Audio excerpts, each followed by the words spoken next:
आयुष राज, मैं उस कैंपस में घूम नहीं रहा था मेरे दोस्त, वहां तो अपना सेंटर भी है ना। वहाँ 7 बजे से 8:30 बजे मेरा क्लास रहता है। तो वहाँ हम घूमेंगे क्यों, हम तो क्लास लेने गए थे, ठीक है। हो सकता है आप लोगों ने उसी टाइम पर आप देख लिए होंगे। चलिए आगे बढ़ते हैं।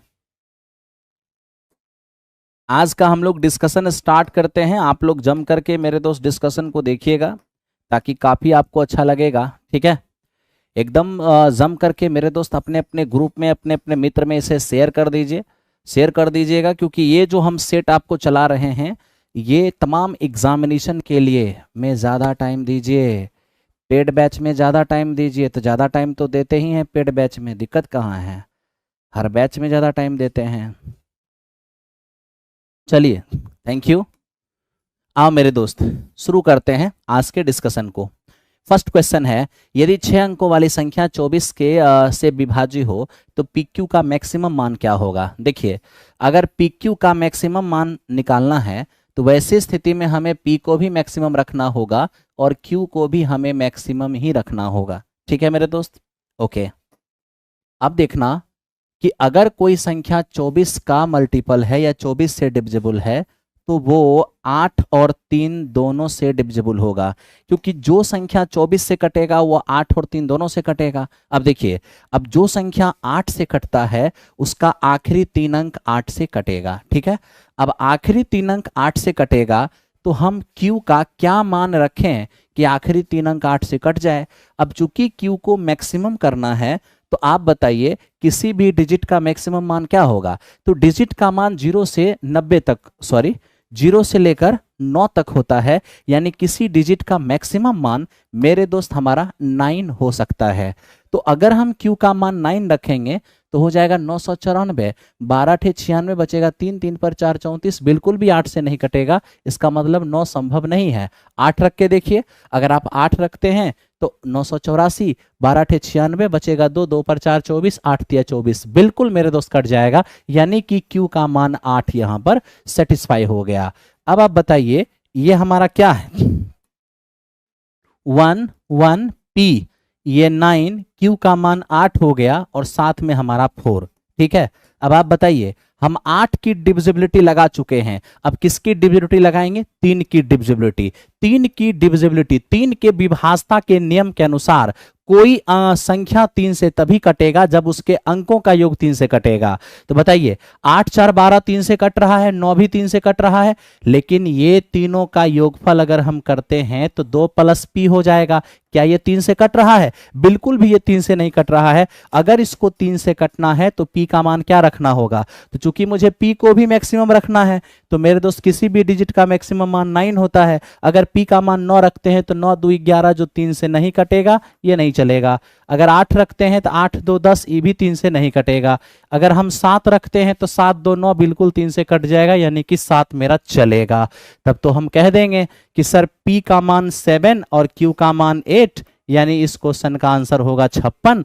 तो आइए, इस क्वेश्चन का आंसर ऑप्शन नंबर ए होगा, जो मेरे दोस्त 56 हो जाएगा।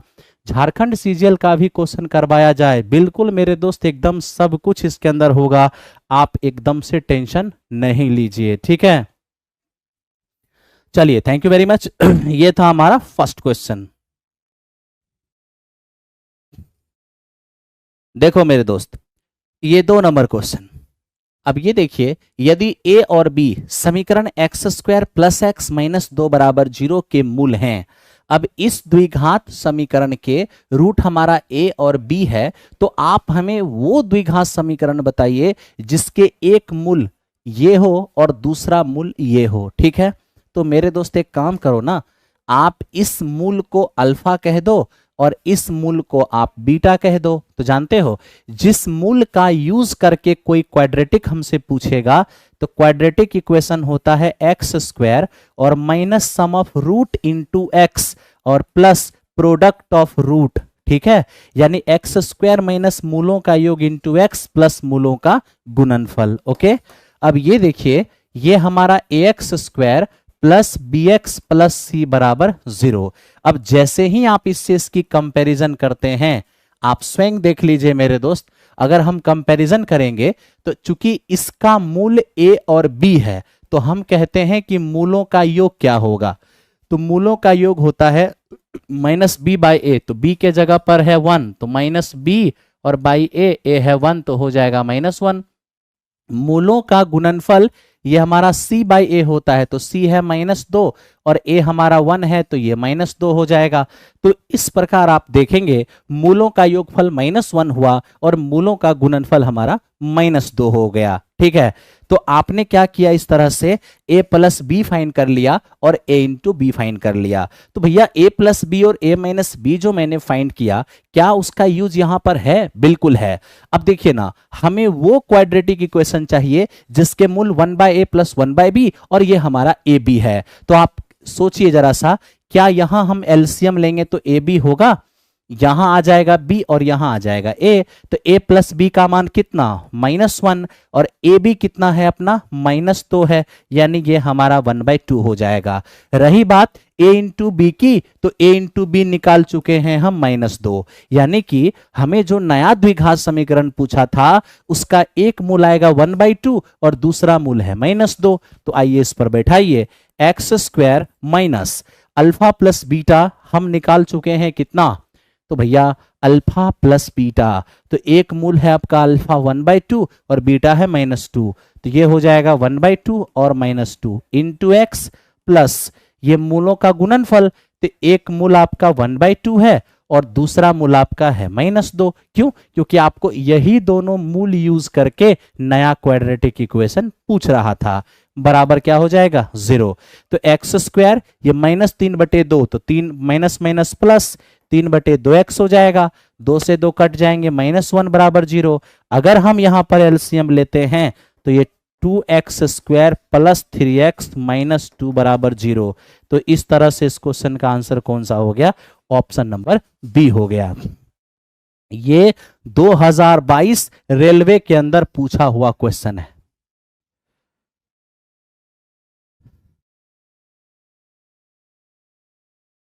ठीक है, चलिए मेरे दोस्त बढ़ते हैं हम लोग। ये था हमारा 2 नंबर क्वेश्चन। आइए 3 नंबर क्वेश्चन पर हम लोग चले। अब 3 नंबर क्वेश्चन यहां पर ये है, आप लोग भी ध्यान से देखिए और थोड़ा बनाने की कोशिश करिए।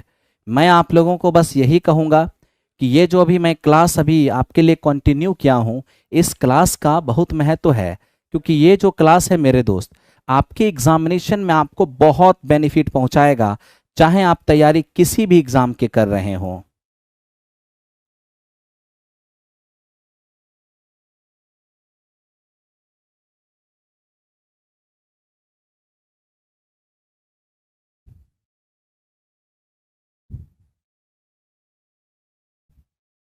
आप लोग इसको बनाइए भी और मेरे दोस्त आगे भी बढ़िए। चलिए, थैंक यू।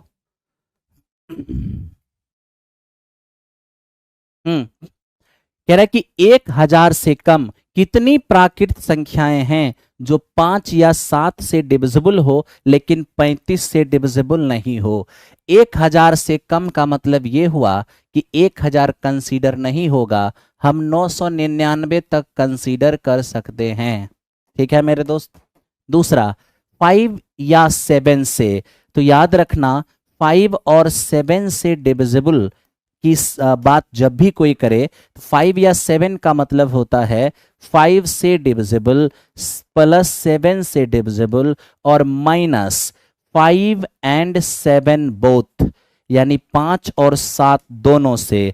तो जो 5 और 7 दोनों से डिविजिबल होगा वो इनके एलसीएम 35 से भी डिविजिबल होगा। जानते हो मेरे दोस्त, अभी जो आपने ये एक्सप्लेनेशन लिखा है, ये 5 से डिविजिबल प्लस 7 से डिविजिबल माइनस 35 से डिविजिबल, ये एक्सप्लेनेशन सिर्फ और सिर्फ इसका है 5 या 7 का। ठीक है, तो 5 या 7 से विभाज्य चाहिए लेकिन 35 से विभाज्य नहीं चाहिए। तो ये तो हो गया 5 या 7 से विभाज्य का एक्सप्लेनेशन। अब इसमें से आपको 35 से विभाज्य घटाना भी पड़ेगा। ठीक है, अब ये मत कह दीजिएगा कि 35 से विभाज्य एक बार घटा दिए हैं तो दोबारा क्यों घटाए हैं। अरे भाई, ये पूरा एक्सप्लेनेशन इसका है, लेकिन आपको 35 से विभाज्य नहीं चाहिए तो आपको उसको घटाना पड़ेगा। ठीक है, चलिए अब दूसरा बात समझिए। 1 से लेके 999 तक में 5 से डिविजिबल हम कैसे निकालेंगे? तो इसके लिए आपको क्या करना है, जब भी 1 से शुरू होगा तो लास्ट नंबर को उठा लीजिएगा। लास्ट नंबर को उठा के 5 से डिविजिबल चाहिए तो 5 से भाग दीजिए, आपको 7 से डिविजिबल चाहिए 7 से भाग दीजिए, ठीक है। 35 से डिविजिबल चाहिए 35 से भाग दीजिए, ठीक है। आप एक बात और कि मेरे दोस्त यहां जब भाग देंगे ना, सिर्फ भागफल लिखना है, शेषफल से कोई मतलब नहीं है। अब देखिए 5 से अगर हम करते हैं तो 19 पचे 95 बचेगा 4, 9 पचे 45। यहां देखिए 14 सते 98 बचेगा 1, 7 दूनी 14 और माइनस 35 दूनी 70 बचेगा 29, 9 299, 35 8 280 यानी 8 बार में जाएगा, मतलब 8 बार में लगेगा 28 बार में, और 35 से यहां भी मेरे दोस्त 28 बार में ही, क्योंकि रिमाइंडर से हमको ऐसे भी कोई मतलब नहीं है। ओके, अब ये देखिए 9 2 हमारा 11 हो गया, 9 4 13 1 14 और 2 और 1 3, ये हो गया 341।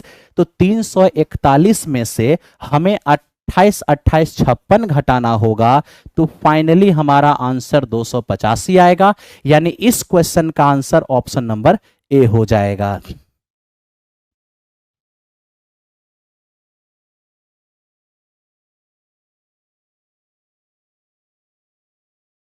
आगे बढ़ते हैं मेरे दोस्त। चलिए राजनीति भाई तुम यहां भी पहुंच गए, चलो ठीक है, पहुंच गए तो अच्छी बात है, थोड़ा सा अच्छे से ठीक है बिहेव करना है। तुम समझ ही रहे हो ना, बस ये तुम्हारे लिए प्यार से मेरा संकेत है, ठीक है। चलो काम करते हैं। दो संख्याओं का लघुत्तम समावर्तक उनके महत्तम समावर्तक का 20 गुना है।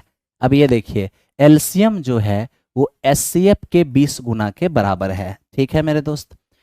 फिर क्या बोला कि एलसीएम और एचसीएफ का योगफल 504 है। देखो आपका एलसीएम 20 एचसीएफ के बराबर है, तो आप यहाँ 20 एचसीएफ लिखिए, प्लस एचसीएफ बराबर हो जाएगा 504, ये हो जाएगा 21 एचसीएफ 504। तो एचसीएफ का मान कितना 24। अब जैसे ही एचसीएफ का मान 24 ले आए हैं तो आप यहाँ 24 रख दीजिए, तो 24 इंटू 20 480 हो जाएगा। तो ये आपका एलसीएम हो गया और ये आपका एचसीएफ हो गया। क्या बोला है दोस्त, हमें कहा है कि उन दोनों संख्या का अंतर है 24, ठीक है। आप बताइए संख्या का योगफल क्या होगा। पहली बात तो आप ये जान लो कि जब भी दो संख्या का एचसीएफ मेरे दोस्त 24 है, तो वो जो दोनों संख्या होगा वो 24 के मल्टीपल में ही होगा, दोनों संख्या 24 के मल्टीपल में ही होगा, इसलिए हमने 24A और 24B कह दिया। तभी तो 24 कॉमन लेंगे तो एचसीएफ बनेगा, हाँ या ना। बिल्कुल, हमें कह रहे हैं दोनों का योगफल बताइए। अगर हम दोनों को जोड़ेंगे तो 24 हमारा कॉमन आ जाएगा। इसका मतलब ये हुआ कि दोनों संख्या का योगफल जो होगा वो 24 का मल्टीपल होगा। तो देखो 24 का मल्टीपल ना तो ये है ना ही ये है ना ही ये है, ये 24 का मल्टीपल है, इसलिए इस क्वेश्चन का आंसर हमारा 216 हो गया।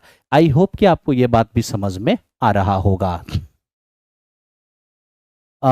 देखो 40 क्वेश्चन के डिस्कशन का जो टाइम है वो मॉर्निंग दोपहर में है, 2 से 4 में, 2 से 4 में 40 क्वेश्चन का डिस्कशन होता है, ठीक है मेरे दोस्त। चलिए थैंक यू वेरी मच, ये था हमारा 4 नंबर क्वेश्चन। अब देखो अगर कोई इसको डिटेल में करना चाहेगा तो डिटेल में कैसे करेगा, यहां तक आ गए, अब डिटेल में कैसे होगा। तो डिटेल में करने के लिए यहीं पर थोड़ा सा ऑपरेशन करना होगा। क्या ऑपरेशन, देखिए एचसीएफ 24 है तो दोनों नंबर 24 से 24 भी हो गया। हमें कहता है कि इन दोनों का अंतर 24 है, तो यदि दोनों का अंतर 24 है तब तो कॉमन आके 24 से 24 कटेगा तो a माइनस बी 1 हो जाएगा। बोलिए हाँ या ना, बिल्कुल हाँ। अब इन्हीं दोनों का एलसीएम है 480, 24A और 24B का एलसीएम कैसे निकालेंगे, तो जो दोनों में कॉमन है उसे आप कॉमन कर लीजिए और जो कॉमन लेने के बाद बचेगा उससे मल्टीप्लाई कर दीजिएगा, और इनका जो मेरे दोस्त एलसीएम अभी आप निकाले वही दिया हुआ है 480। तब तो यहां से A इंटू बी निकालेंगे तो 24 दूनी 48 यानी कि हो जाएगा 20। तो आप तनिक सोचिए, ऐसी दो संख्या मेरे दोस्त ध्यान से देखो, ऐसी दो संख्या जिनको गुना करने से 20 और घटाने से 1 हो जाए वो 5 और 4 होगा। तो तो 5 और 4 को गुना करोगे 20 हो जाएगा, घटाओगे तो 1 भी हो जाएगा। तो हो तो गया, ए बी का मान आ गया। अब आपको क्या करना है कि आपको नंबर डिसाइड करना है। तो लीजिए 24, ए का मान है 5, ये 24 और बी का मान है 4। मेरे दोस्त दोनों का हमें योगफल चाहिए, योगफल निकालोगे 216 आएगा। तो मैंने आपको ये डिटेल बताया, पहले तो मैंने आपको शॉर्टकट में भी दिखा दिया कि आंसर हमारा 216 कैसे होगा।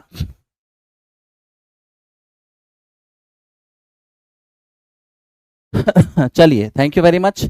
आइए अब हम चलते हैं नेक्स्ट क्वेश्चन पर। ये था हमारा 4 नंबर क्वेश्चन। अब इसे देखो दोस्त, ये क्या है।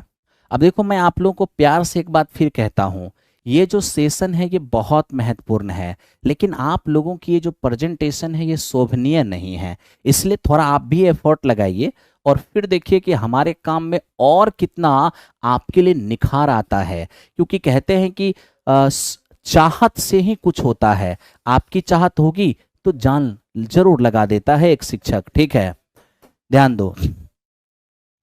हमें कह रहा है कि वो बड़ी सी बड़ी नंबर बताइए जिससे इन तीनों को भाग देने पर, यहां देखो दोस्त, 7897, 8110 और 8536 को सबसे बड़ी संख्या x से विभाजित किया जाता है तो प्रत्येक स्थिति में समान शेष आता है। बताइए उस x के अंकों का योग क्या होगा। सबसे पहले वो बड़ा से बड़ा नंबर जिससे हम इन तीनों में भाग दें तो समान शेष आए, वो नंबर कैसे आएगा। तो उसके लिए आप इन दोनों का डिफरेंस लीजिए और इन दोनों का भी डिफरेंस लीजिए। मेरे दोस्त, इन दोनों का डिफरेंस लेंगे तो ये 213 आ जाएगा और इन दोनों का डिफरेंस लेंगे तो 426 आ जाएगा।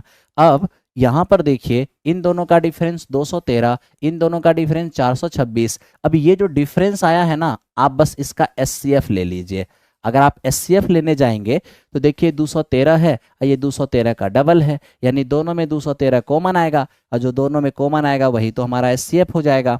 यानी ये 213 ही वो संख्या है जिससे हम तीनों में भाग देंगे तो समान शेष आएगा, और जिससे भाग देने पर समान शेष आएगा उसको तो x से लिखा है। इसका मतलब है कि x का मान आ गया 213। मुझे इसका सम ऑफ डिजिट चाहिए, तो आप देख लीजिए सम ऑफ डिजिट कितना हो जाएगा, 6। यानी इस क्वेश्चन का आंसर आपका 6 हो गया।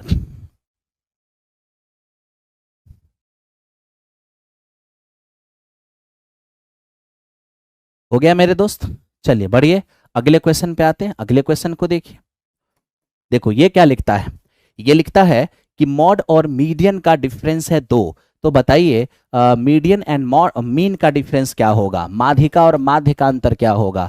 आपको मैं एक चीज बताता हूं, यहां देखिए तो 3 मीडियन, 3 मीडियन बराबर मॉड यानी बहुलक और plus 2 into mean, 2 into mean. ठीक है मेरे दोस्त, अब मैं चाहता हूं कि आप 2 मीडियन को इधर रख लीजिए।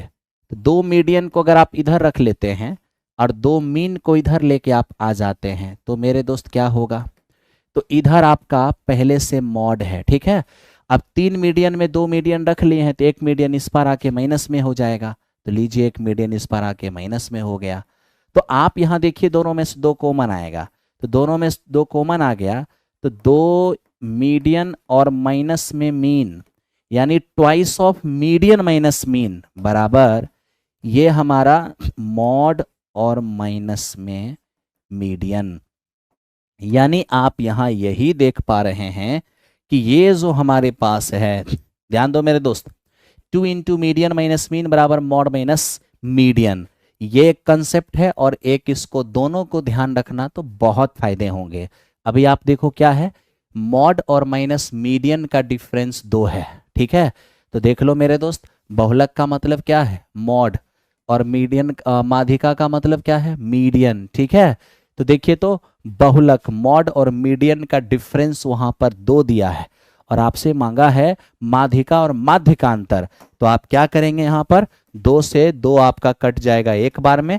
इसका मतलब ये हो गया कि अगर कभी भी क्वेश्चन के अंदर माध्यिक बहुलक और माध्यिका का अंतर 2 दे दे तो माध्यिका और माध्य का अंतर 1 होगा। तो इस क्वेश्चन का आंसर कौन सा होगा, ऑप्शन नंबर 1 हो जाएगा। सर हिंदी में लिखा करो प्लीज। अच्छा ठीक है, हम हिंदी में ही लिखेंगे, डोंट वरी। नरेश योगी आप टेंशन नहीं लीजिए, ठीक है। चलो दोस्त आओ 7 नंबर क्वेश्चन पर आते हैं। अब देखो इसमें हमने सेंट्रल एसएससी और रेलवे दोनों का क्वेश्चन रखा है। तो चूंकि ये एसएससी रेलवे का कंबाइंड सेट है तो हम यहाँ पर कंबाइंड क्वेश्चन रख रहे हैं, तो आप लोग को भी कंबाइंड रूप से इसमें हिस्सा लेना चाहिए। अब ये देखिए cos square plus sign plus 1 बराबर 0, तो बताइए निम्नलिखित में से किसके मध्य आपका आंसर होगा। यानी कह रहा है इसका मान जो है ऑप्शन में किसके बीच होगा, इन दोनों के बीच होगा, इन दोनों के बीच होगा, इन दोनों के बीच होगा, या इन दोनों के बीच होगा। अभी पता चल जाएगा। बताइए कॉस स्क्वायर को क्या 1 माइनस साइन स्क्वायर नहीं लिख सकते हैं, बिल्कुल लिख सकते हैं। और यहां देखिए ये साइन और प्लस 1 पहले से है।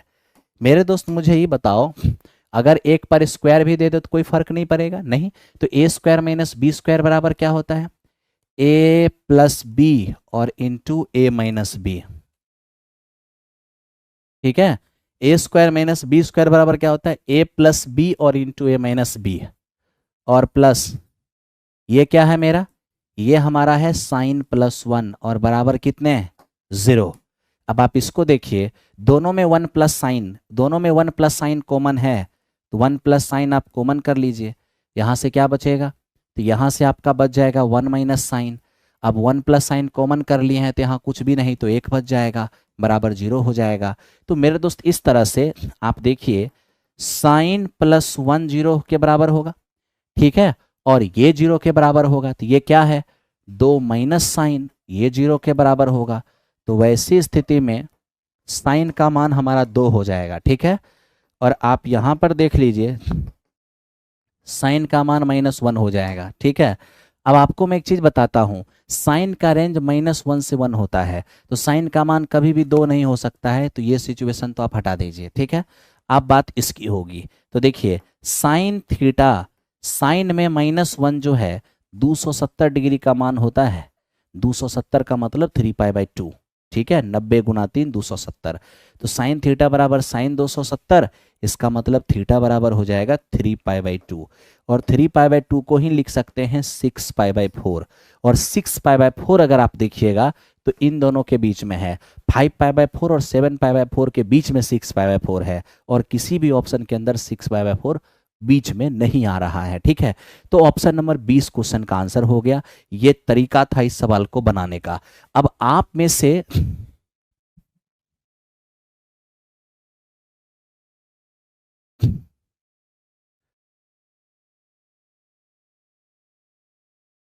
बभूत देता है चलो मेरे दोस्त आओ ध्यान दो। अब हम इसकी बात करें, आप सभी लोग इस सेशन को अपने अपने फेसबुक पर ठीक है शेयर मारेंगे लगातार, जिनकी इच्छा होगी तो इससे अधिक से अधिक लोग जान जाएंगे, तो फिर इस सेशन को और कंटिन्यू करने में मजा आएगा। मैं आपको एक बात बताता हूं मेरे मित्र, ये साइन 3π/2 देख रहे हैं, तो क्या हम इसको पाई प्लस π/2 लिख सकते हैं? जी हाँ, sine 180 plus theta minus sine theta, ठीक है भाई। तो माइनस साइन थीटा, तो इस तरह से यहाँ पर क्या देखोगे -1, यानी साइन 270 डिग्री का मान वाकई -1 होता है।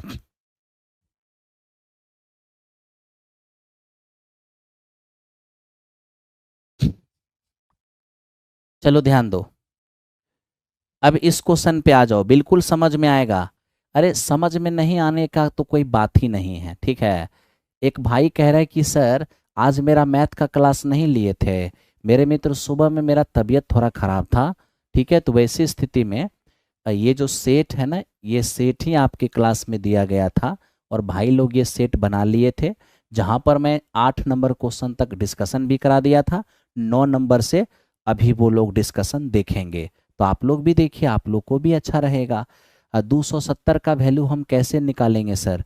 अभी अभी तो बताए हैं 270 का वैल्यू कैसे निकालेंगे। साइन 270 है ना 3π/2, 3π/2 को हम पाई प्लस π/2 लिख सकते हैं, और साइन 180 प्लस थीटा होता है माइनस साइन थीटा, जो आपका -1 हो जाएगा, क्योंकि 180 प्लस थीटा जो है ये सेकेंड क्वाड्रेंट, सॉरी ये थर्ड क्वाड्रेंट में है, और थर्ड क्वाड्रेंट में साइन का मान माइनस में होता है। चलिए मेरे दोस्त अब हम इसकी बात करें, ये क्वेश्चन क्या है, देखिए क्वेश्चन हमसे कह रहा है कि 72 मीटर और 128 मीटर की दूरी पर क्रमशः M और N एक ऊंची इमारत के शीर्ष का उन्नयन कोण इमारत के आधार से और इसके एक ही सीधी रेखा में पूरक है। तो बताइए इमारत का एंगल क्या होगा, इमारत की सॉरी एंगल नहीं, ऊंचाई क्या होगा। अब ये देखो मेरे दोस्त, एक इमारत है, ठीक है, और इस इमारत की जड़ से D1 की दूरी पर एक पॉइंट है और इमारत की जड़ से D2 की दूरी पर एक दूसरा पॉइंट है, ठीक है। आप यहां ध्यान से देखना, इमारत के शीर्ष से ये दोनों ही पॉइंट, इमारत के शीर्ष से दोनों ही पॉइंट के जो एंगल ऑफ एलिवेशन है वो पूरक है। पूरक का मतलब समझ रहे हो, ये अगर थीटा होगा तो ये हमारा 90 माइनस थीटा होगा, ठीक है, तभी हम इसको पूरक मानेंगे। ओके, क्या है कंसेप्ट ये, इमारत की जड़ से D1 की दूरी पर एक पॉइंट, D2 की दूरी पर दूसरा पॉइंट, और दोनों ही पॉइंट पर बनने वाले एंगल आपस में कॉम्प्लीमेंट्री हैं, यानी दोनों मिलकर 90 डिग्री। आपसे कहा बताइए इसकी हाइट क्या होगी। अगर मेरे दोस्त हम इसकी हाइट लेने जाएंगे तो क्या हो जाएगा, रूट के अंदर D1 इंटू D2, D1 और मेरे दोस्त इंटू D2, ठीक है। अब यहां देख लो h बराबर क्या हो जाएगा, h बराबर हमारा D1 है 72 और D2 है हमारा 128। अब इसको हम ऐसा कर सकते हैं कि 128 में से 2 जो है 72 को दे देंगे तो 144 हो जाएगा और 128 जो है 64 हो जाएगा, तो 12 और 8 आएगा जो आपका 96 होगा। तो इस क्वेश्चन का आंसर आपका कितना हो गया, 96, 96, 96। बहुत ज्यादा है, इतना नहीं जाएगा। क्या हो गया भाई,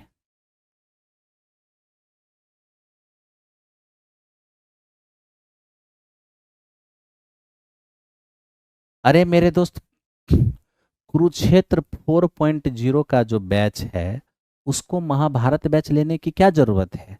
जिसके पास कुरुक्षेत्र 4.0 है उसको हम महाभारत लेने थोड़े बोले हैं। 4.0 के लिए जो कुरुक्षेत्र लिया है वो कुरुक्षेत्र में ही पढ़ेगा, जिसने महाभारत लिया है वो महाभारत को पढ़ेगा, ठीक है। ऐसा तो हम नहीं कहे कि कुरुक्षेत्र 4.0 वाले महाभारत ले लीजिए, ऐसा हम कहीं बोले हैं। चलिए, सुधीर क्या बोल रहे हो, दिन लिख रहा है। चलो मेरे दोस्त इस पर बात करते हैं। ये आरआरबी जेई देख ले हो, आरआरबी जेई 2019 का सवाल है ये, ठीक है भाई। 19 में जेई में क्वेश्चन पूछा गया था। क्या है क्वेश्चन उसको समझना। कह रहे कि उड़ान बिंदु से 300 मीटर की दूरी से देखे जाने पर उधर्व दिशा यानी ऊपर की दिशा की ओर जा रहे एक गर्म हवा के गुब्बारे का उन्नयन कोण 10 बजे 30 डिग्री था, जो बदलकर 10 बजकर 2 मिनट पर 60 डिग्री हो गया। तो बताइए गुब्बारे की स्पीड क्या होगी। यहां देखो दोस्त, मान लो इस स्थान से गुब्बारा ऊपर उड़ रही है, ठीक है, और इसी स्थान से, एकदम ध्यान से देखना, इस स्थान से गुब्बारा ऊपर उड़ रही है, ठीक है भाई।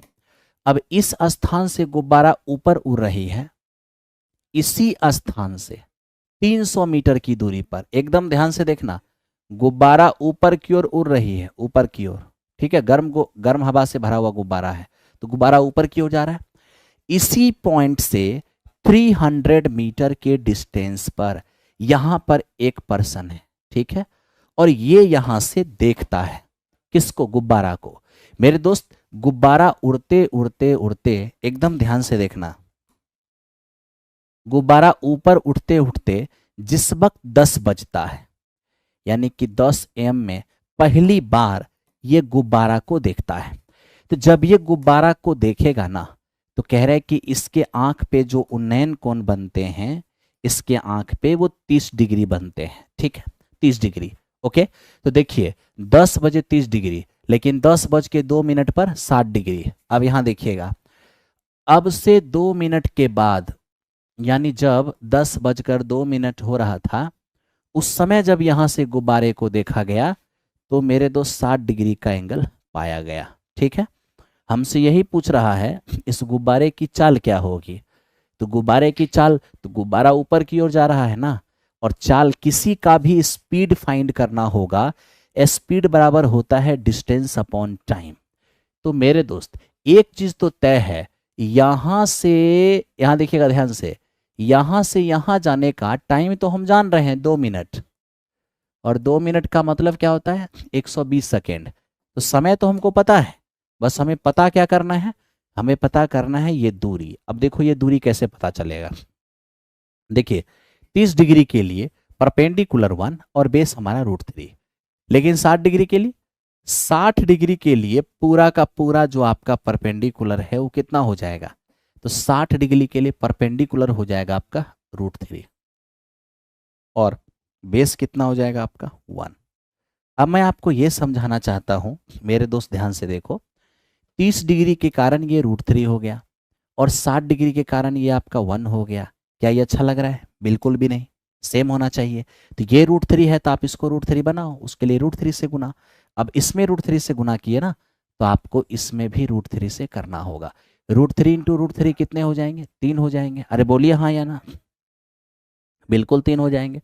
अब मेरे दोस्त हम देख रहे हैं ये पूरा 3 में ये 1 है, तो ये क्या होगा, ये हमारा 2 हो जाएगा। ठीक है भाई, तो चलो ये मुझे 2 नजर आ रहे लगा। अब हम आराम से ये फाइंड कर सकते हैं। वो कैसे?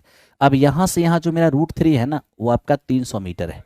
तो अगर √3 का मान, ठीक है, अगर √3 का मान 300 मीटर है, तो एक रेशियो का मान क्या होगा, √3 से कटेगा, 100 √3 मीटर हो जाएगा। ठीक है, तो लीजिए एक का मान अगर 100 √3, तो दो का मान क्या होगा, 200 √3 मीटर हो जाएगा। तो देखिए यही जो 200 √3 मीटर है उसको 120 सेकेंड में पार किया है, तो स्पीड क्या हो जाएगा, तो हम सीधा सीधा कहेंगे कि 200 मीटर की दूरी अगर कोई 200 √3, तो √3 का मान 1.732 रख दीजिए। तो इतना मीटर की दूरी अगर कोई 120 सेकेंड में पार किया है, तो मेरे दोस्त क्या इसकी स्पीड होगी, तो यहां से देखिए 40 पंचे और 40 दिया। ठीक है, अब यहां से मेरे दोस्त अगर हम देखें तो ये 5 दूनी 10, 15 एक 16 होगा, 35 और एक 36, और 5 एकम 5 3 8, और मेरे दोस्त नीचे में 3। अगर आप 3 से भाग देंगे तो आपको अप्रॉक्स ये 2.9 लगभग दिखेगा, 2.9 लगभग। ठीक है, तो 2.9 मीटर पर सेकेंड, ये इस क्वेश्चन का आंसर हमारा हो जाएगा ऑप्शन नंबर बी।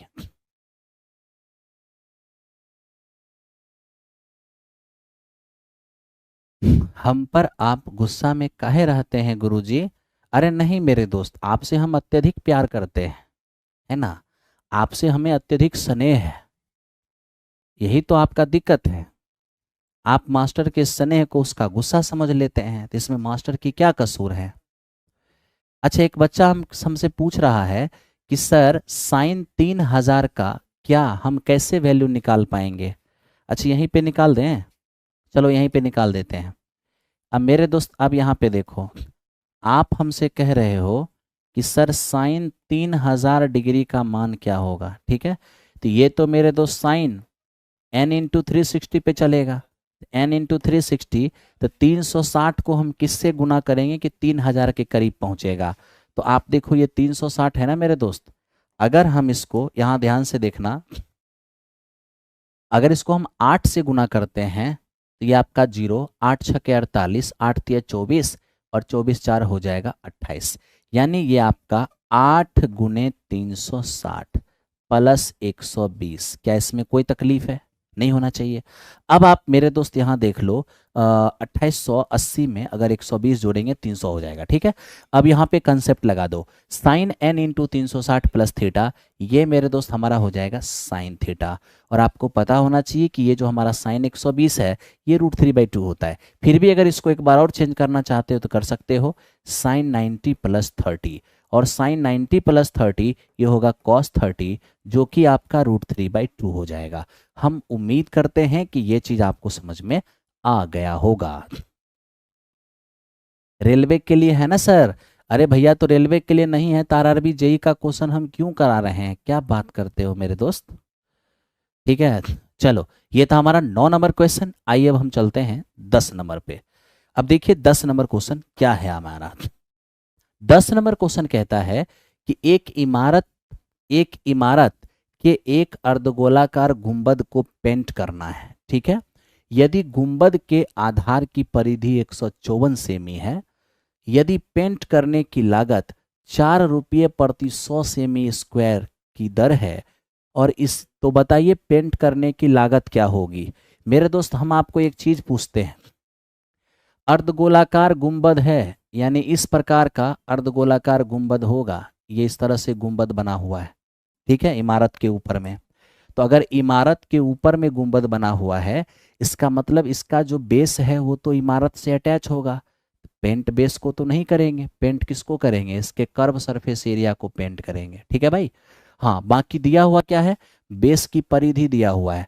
तो आपको ये पता होना चाहिए कि एक अर्धगोला यानी हेमीस्फेयर का बेस एक क्या सर्कल के जैसा होता है, इसीलिए हेमीस्फेयर के बेस का जो परिधि होगा वो 2 पाई आर होगा, और ये हमारा 154 है।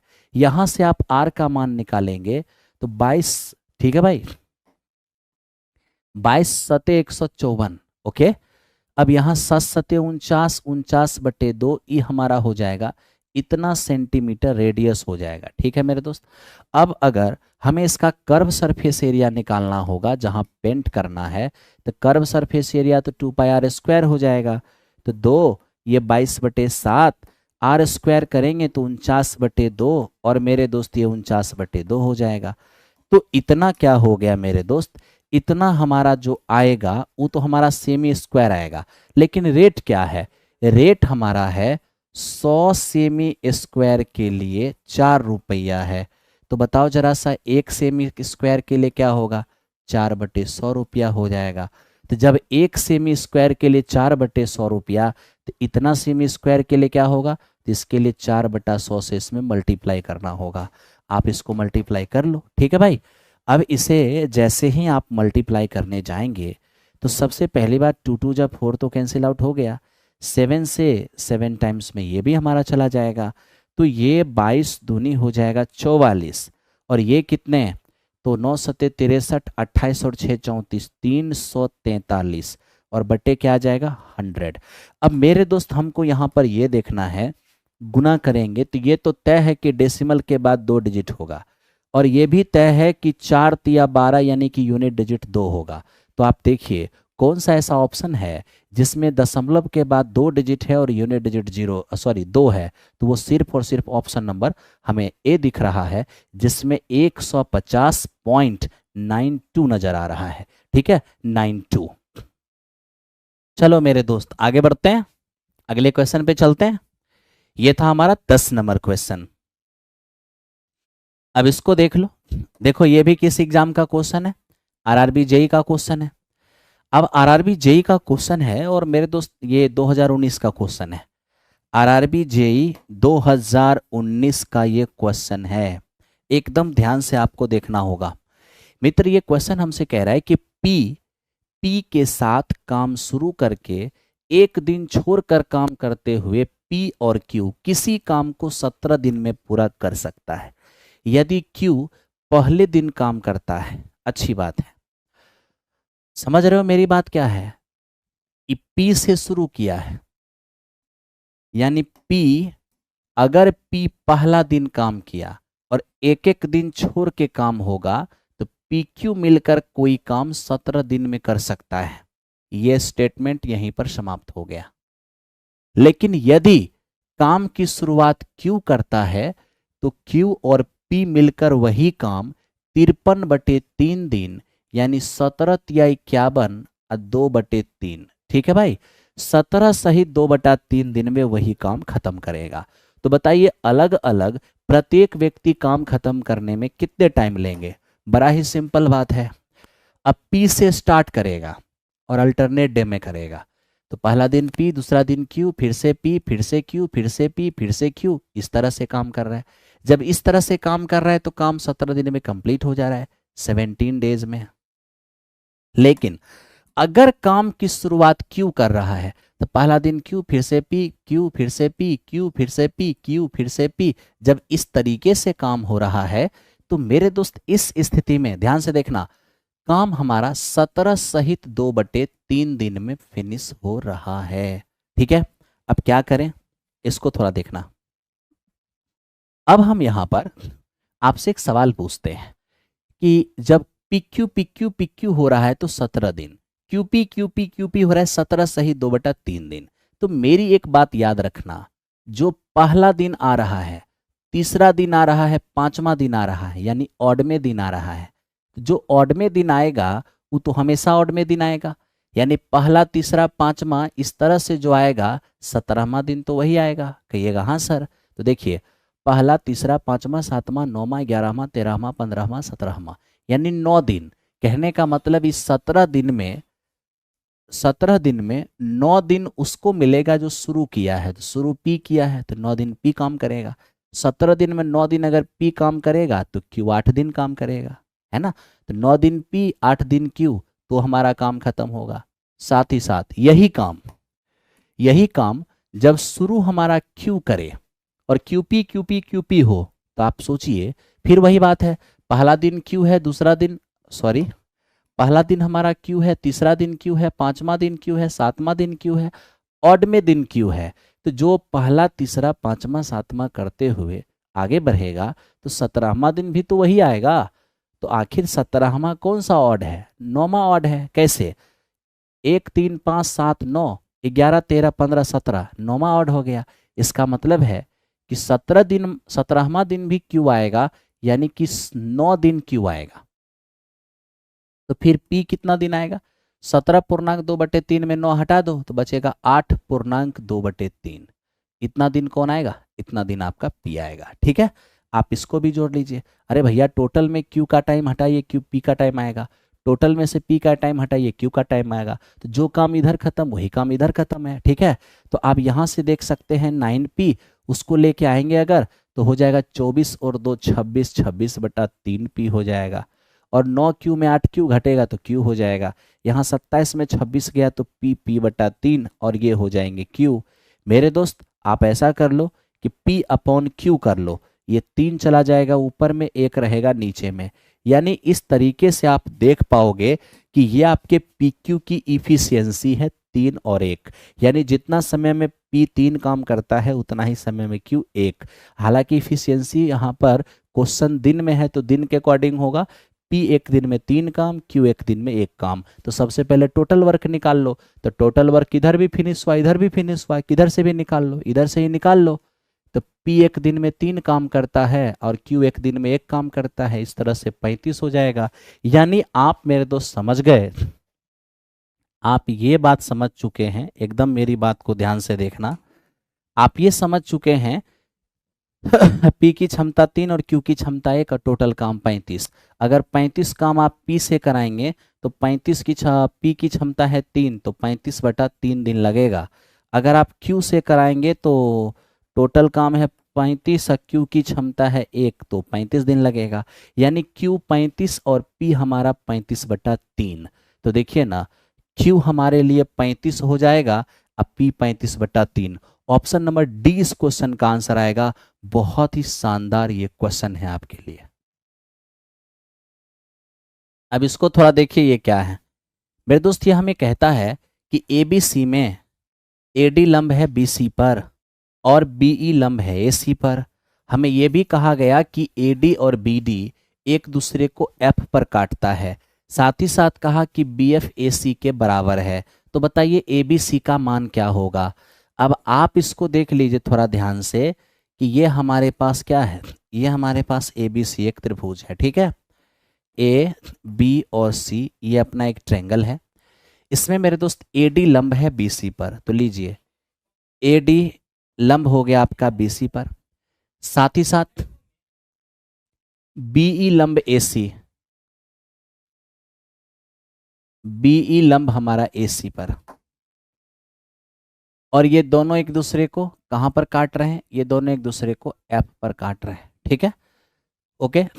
और साथ ही साथ एक और चीज दिया है कि BF बराबर AC। मेरे मित्र आप ध्यान से देखो, BF बराबर AC कहने का मतलब ये हो गया कि जितना बड़ा हमारा BF है उतना ही बड़ा मेरे दोस्त हमारे पास AC भी है। ठीक है, अब सवाल हमसे वो ये कर रहा है कि सर ABC का मान क्या होगा, यानी इस एंगल के बारे में हमसे पूछा गया है कि क्या मान होगा। ठीक है, अब देखो मैं आपको एक चीज दिखाता हूं, आप कहोगे क्या।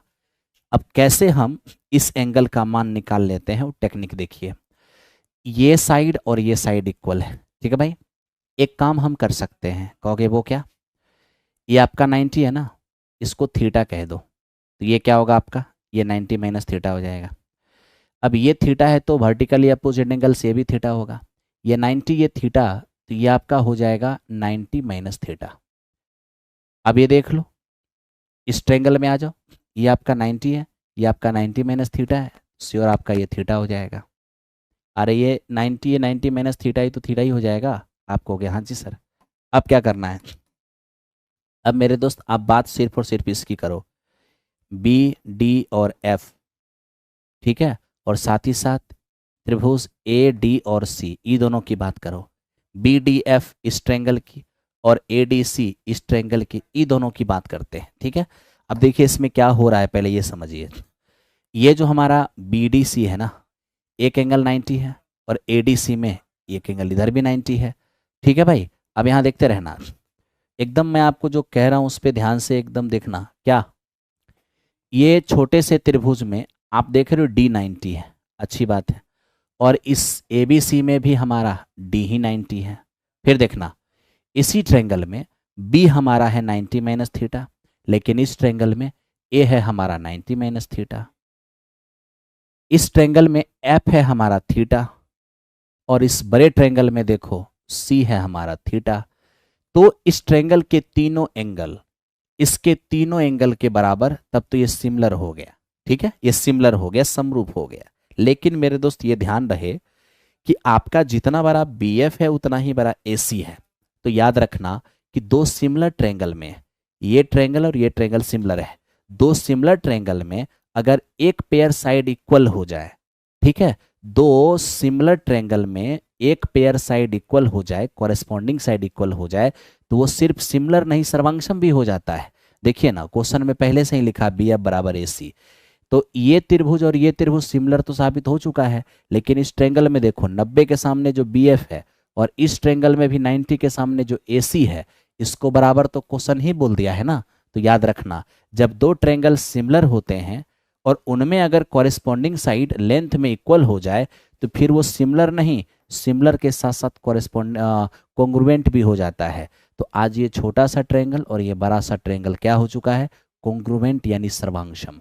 और जब दो ट्रायंगल सर्वांगसम होंगे तो बराबर कोण के सामने की भुजा बराबर हो जाएगी, है ना, बराबर कोण के सामने की भुजा बराबर हो जाएगी। तो देख ही लो मेरे दोस्त, क्या आप ये देख लो कि दोनों ट्रायंगल में, ये BDF में और ADC में, बताओ थीटा के सामने इस ट्रायंगल में कौन पड़ता है, आपका BD पड़ता है। और इस ट्रायंगल में देख लो थीटा के सामने आपका कौन पड़ रहा है, AD पड़ रहा है। तो ये दोनों के दोनों आपस में क्या हो जाएंगे, इक्वल हो जाएंगे। यानी मेरे दोस्त थीटा के सामने इसमें BD है और थीटा के सामने इसमें आपका AD है, दोनों के दोनों इक्वल। तो जब ये और ये आपस में इक्वल होंगे तो आप स्वयं सोच लो कि क्या होगा। यहाँ देखो ये A है, ये D है और ये B है। अगर मेरे दोस्त ये दोनों आपस में इक्वल है और ये 90 डिग्री है, तो श्योर समझो कि ये तुम्हारा 45 और 45 हो जाएगा। तभी तो 180 होगा, क्योंकि बराबर भुजा के सामने के कोण बराबर होंगे। तो इसलिए मेरे दोस्त ये जो आपको दिख रहा है ये बिल्कुल इक्वल, सॉरी ये बिल्कुल आपका 45 डिग्री है। तो ये 45 डिग्री इस क्वेश्चन का आंसर हो गया।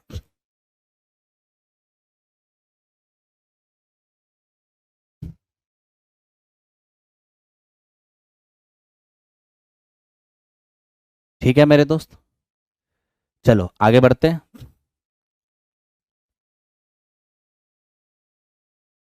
अब एक क्वेश्चन थोड़ा सा ढंग का क्या आ गया, आप लोगों की ये स्थिति हो जाती है। अगर थोड़ा मेरे दोस्त क्वेश्चन ढंग का है तो आपको टाइम देना चाहिए, क्योंकि आप टाइम देंगे, आप काम करेंगे, तभी तो आपका होगा काम है। अगर आप 2+2 बराबर 4 वाली क्वेश्चन करना पसंद करते हैं तो आपको हम लिखित दे देते हैं कि आपका सिलेक्शन कभी नहीं होगा। क्यों? क्योंकि माइकल की कमी नहीं है। जहां पर 100% स्कोर करने वाले विद्यार्थी की कमी नहीं है, वहां पर 25 में 17-18 स्कोर करने वाले की क्या ही स्थान बनेगा, कभी स्थान नहीं बनेगा। इसलिए आपको अच्छे क्वेश्चन की प्रैक्टिस करना होगा। आप मेरे साथ करो या किसी और के साथ करो, अच्छे क्वेश्चन की प्रैक्टिस करना होगा।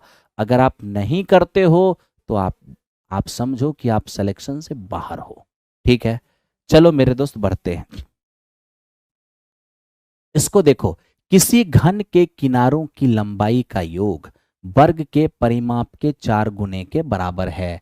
ये देखो किस एग्जाम का क्वेश्चन है, ये मेरे दोस्त एलपी 2018 का। ठीक है, तो रेलवे एसएससी का हमने कॉम्बिनेशन रखा है। ठीक है भाई, अब ये देखो हमारे पास एक घन है मेरे दोस्त, ये रहा हमारे पास एक घन।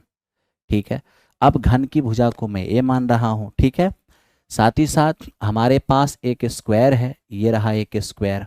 अब स्क्वायर का साइड हमारा कितना, तो मैं इसको मेरे दोस्त ए मान लेता हूं। ठीक है, अकॉर्डिंग टू क्वेश्चन घन के किनारों का योग वर्ग के परिमाप के 4 गुने के बराबर। तो घन के किनारा को अगर हम जोड़ेंगे तो ये हमारा 12a होगा। 12 किनारे होते हैं तो 12a होगा। और वर्ग का परिमाप जो होगा यह हमारा 4 गुना भुजा होगा। अब इसको आप देखना, क्वेश्चन के अकॉर्डिंग घन के सभी किनारों की लंबाई वर्ग, घन के सभी किनारों का योग वर्ग के परिमाप के मेरे मित्र 4 गुने के बराबर है। घन के सभी किनारों का योगफल, 12 किनारा है तो 12a, ए सब हो जाएगा 12a। वर्ग के परिमाप का 4 गुना कर दिए। अब ये देखिए 4 तिया ये हमारा 12 हो जाएगा, यानी 3a बराबर 4 कैपिटल ए। किसका मान चाहिए मुझे, वर्ग की भुजा चाहिए। अगर स्क्वायर का साइड चाहिए होगा तो यहां पर आप क्यूब का साइड निकाल करके रख लेना। ठीक है, क्यों ऐसा करना अभी आपको पता चलेगा। तो चलो एक तो काम हो गया। इसके अलावा क्या इंफॉर्मेशन है, क्यूब का वॉल्यूम, ठीक है, कह रहा है घन के आयतन का 1/4 वर्ग के क्षेत्रफल के बराबर है। तो घन का आयतन क्या होगा, घन की भुजा ए है तो वॉल्यूम हो जाएगा भुजा क्यू। तो घन के आयतन का 1/4 किसके बराबर है, वर्ग के क्षेत्रफल के। ठीक है, अब यहां से हम देख लें तो ये आपका ए क्यूब किसके बराबर होगा, 4a² के। ठीक है मेरे दोस्त, तो चाहिए मुझे क्या, चाहिए तो मुझे वर्ग की भुजा। तो ए का मान रख दीजिए यहां पर, क्या हो जाएगा, जैसे रखेंगे 4a/3 क्यूब करेंगे तो 64a³ और बटे में 27 बराबर 4a²।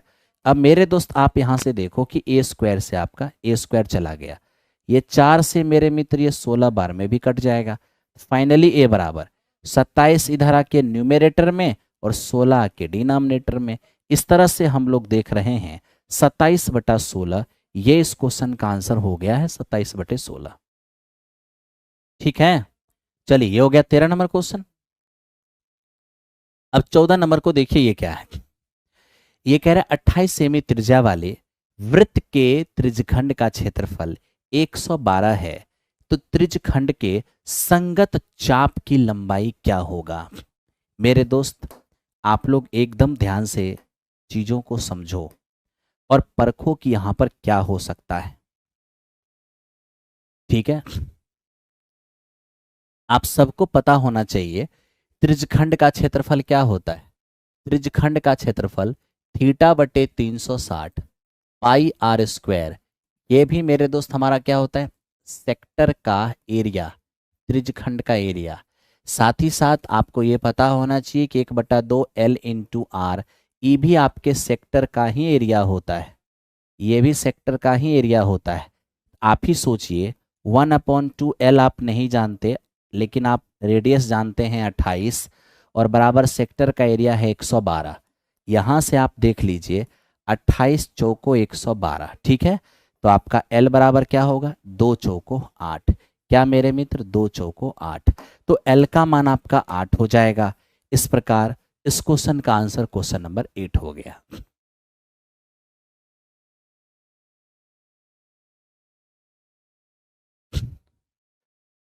बैच का ड्यूरेशन कम क्यों कर दिया है, हमने कहीं पर बैच का ड्यूरेशन कम नहीं किया है। 2 घंटे की ड्यूरेशन है तो 2 घंटे, 1 घंटे 40 मिनट 45 मिनट तो चल ही रहा है, क्यों टेंशन ले रहे हो।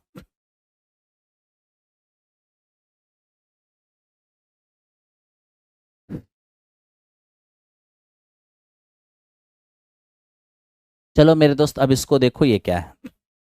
देखो, ये आपके एग्जाम का क्वेश्चन है, इस पे भी थोड़ा फोकस करना मेरे दोस्त, ठीक है।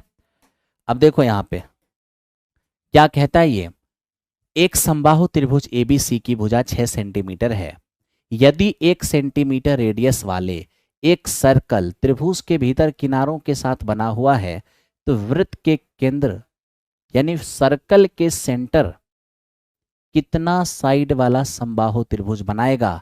मतलब आप समझ रहे हैं नहीं ना, अब आपको समझ में आ जाएगा। ये देखिए, ये आपके पास एक इक्विलेटरल ट्रायंगल समबाहु त्रिभुज है, ठीक है, और इसकी साइड कितना है, 6। अब ये देखिए, इक्विलेटरल का जो साइड है ये मेरे मित्र 6 है। मुझे कहा इसके प्रत्येक किनारे 1 सेमी त्रिज्या वाले सर्कल को इसके प्रत्येक किनारों के साथ आप बना दीजिए। प्रत्येक किनारे के साथ 1 सेमी त्रिज्या वाला आप सर्कल बना लीजिए, ठीक है। और क्या कह रहा है, इस सर्कल के सेंटर को, इस सर्कल के सेंटर को मेरे दोस्त आप क्या कीजिए,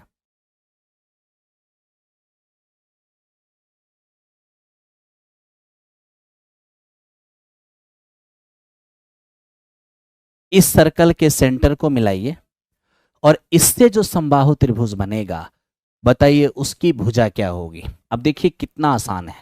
सबसे पहले तो आपको ये कहा कि इस वृत्त की त्रिज्या आपका 1 सेंटीमीटर है, तो लीजिए वृत्त की त्रिज्या आपका 1 सेंटीमीटर हो गया, ठीक है।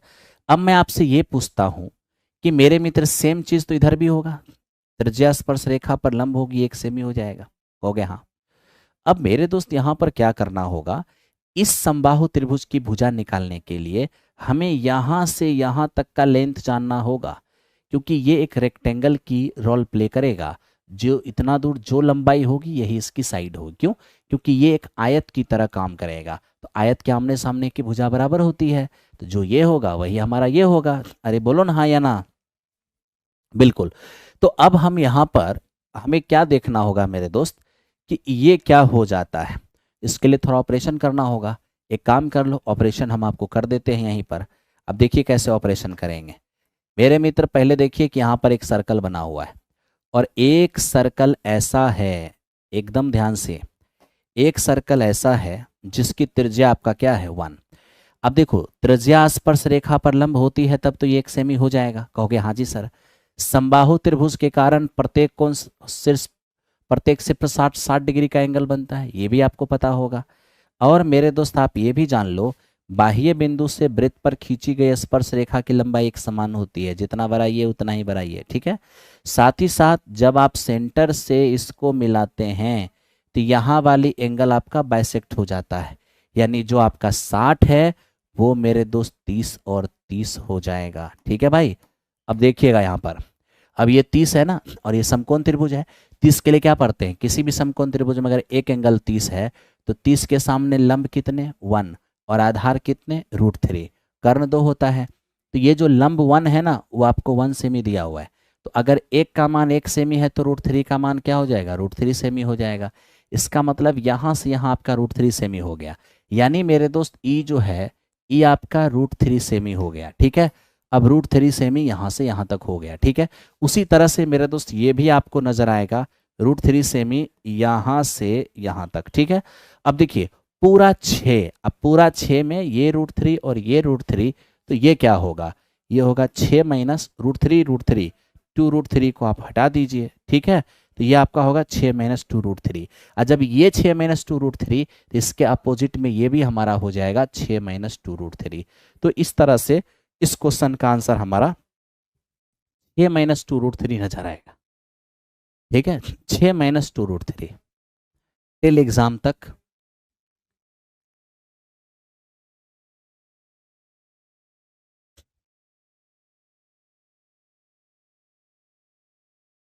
अब क्या करें आप ही बताइए। जब 3.0 में हम लोग टिल एग्जामिनेशन की वैलिडिटी दिए थे और आप लोग उस चीज़ को पढ़ते नहीं हैं, जैसे ही हम लोग वहाँ से हटाना कोर्स, जैसे ही एग्जामिनेशन हुआ, कोर्स जैसे ही हटा, अब आप लोग लगे गाली गलौज करने। तो वैसी स्थिति में हम लोग क्या करें बताइए, जबकि हम लोग की जरा भी गलती वहाँ पर नहीं था। हम लोग कोर्स दिए, कोर्स के डिस्क्रिप्शन में लिख दिए थे कि कोर्स की वैलिडिटी टिल एग्जाम ही रहेगा, और तब हटाए तो आप लोग गाली गलौज करने लगे। भले ही हम उस कोर्स को आपको रिटर्न कर दिए दोबारा से पढ़ने के लिए, लेकिन क्या ये कहीं से उचित था गाली गलौज करना? क्या गलती था हम लोगों का? कोई गलती नहीं था। लेकिन चलिए, छात्र हित में वो त्याग ही सही, त्याग कर दिया आप लोगों के लिए,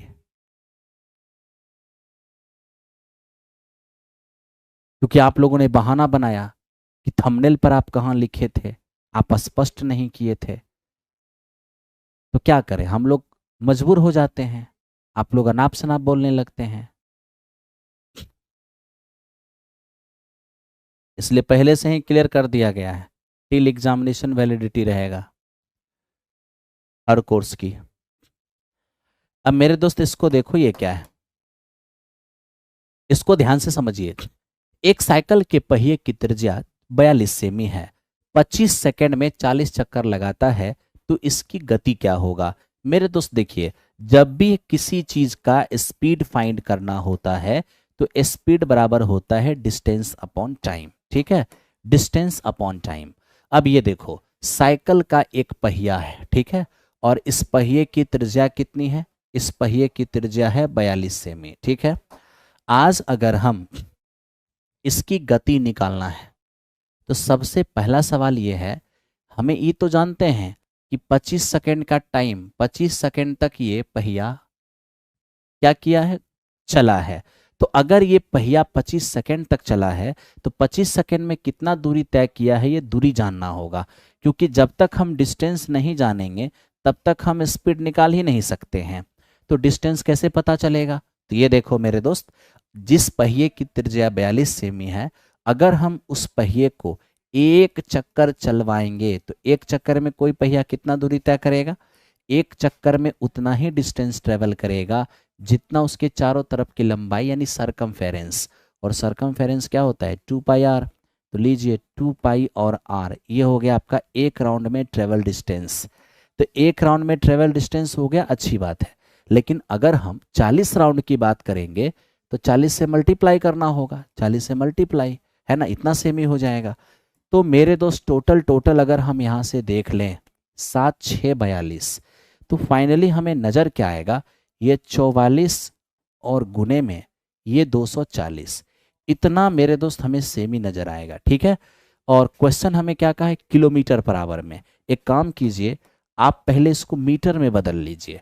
अगर आप इसको मेरे दोस्त मीटर में बदलते हैं, 100 से जैसे ही भाग देंगे मीटर में बदल जाएगा, एक जीरो से एक जीरो आपका कट जाएगा, 44 और गुने, एक जीरो से एक जीरो कट गया, 10 से भाग देंगे तो ये आपका 2.4 हो जाएगा, इतना मीटर। तो ये आ गया मीटर। अब मेरे दोस्त इसको क्या करना होगा? 18/5 से गुना करना होगा। क्यों? क्योंकि ये मीटर पर सेकेंड है, और 18/5 से गुना करेंगे तो किलोमीटर पर आवर हो जाएगा। ठीक है, अब आप इसी को कैलकुलेट कर लीजिए बस। जैसे ही आप इसको कैलकुलेट करेंगे तो क्या रिजल्ट आएगा? तो मैं मेरे दोस्त आपको यही कहना चाहता हूँ कि यहाँ पर आप एक काम कर सकते हैं। ठीक है, 4, अच्छी बात है। आप मेरे दोस्त ऊपर वाले को मल्टीप्लाई, नीचे वाले को मल्टीप्लाई कर लें। ठीक है, अब मल्टीप्लाई करते हैं तो काफ़ी ज़्यादा कैलकुलेशन का मामला हो जाएगा, क्योंकि अभी कैलकुलेशन करेंगे तो बहुत चला जाएगा। अप्रॉक्स भी कर सकते हैं, क्योंकि यहाँ पर आंसर बहुत दूर दूर पर है।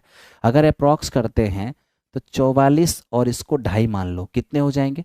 तो 44 और 22, ये मेरे दोस्त आपका 66 हो जाएगा। अब 66 को हम 18 से गुना कर लेते हैं तो ये कितने हो जाएंगे? तो ये 18 6 108, और मेरे मित्र 18 6 108 हो जाएगा 118। तो 118 एक अंक पहले डेसिमल, और नीचे आपको क्या दिखेगा? 125। एक काम कर लीजिए, आप ऊपर 8 से गुना और नीचे भी 8 से गुना कर लीजिए, ताकि क्या हो जाएगा? नीचे 1000 हो जाएगा। 8 8 64, 8 8 64, 64 76 हो जाएगा। 8 एकम 8 7 15, और 8 8 और 1 हो जाएगा 9। तो इस तरीके से मेरे दोस्त आप देखो, यहाँ तो डेसिमल था ही, लेकिन नीचे 1000 होने के कारण ये आपका 9.5, यानी ये आपको अप्रॉक्स क्या दिख रहा है? 9 क्या हो गया?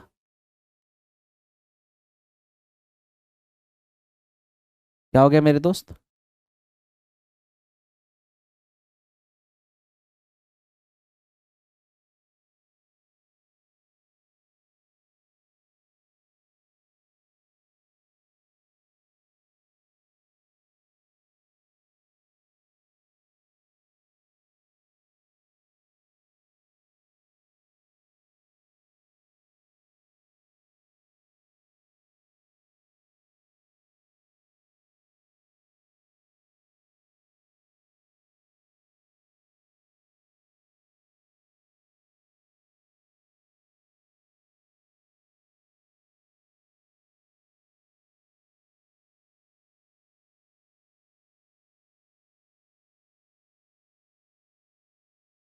बिल्कुल सही है।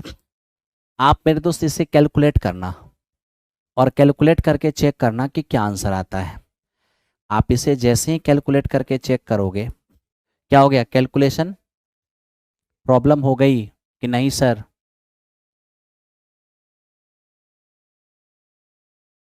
हाँ, कोई दिक्कत नहीं है।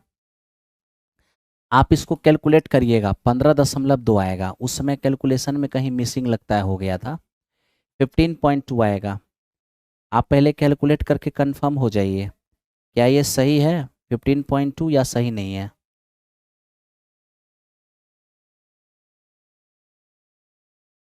हाँ मेरे दोस्त, बिल्कुल बिल्कुल।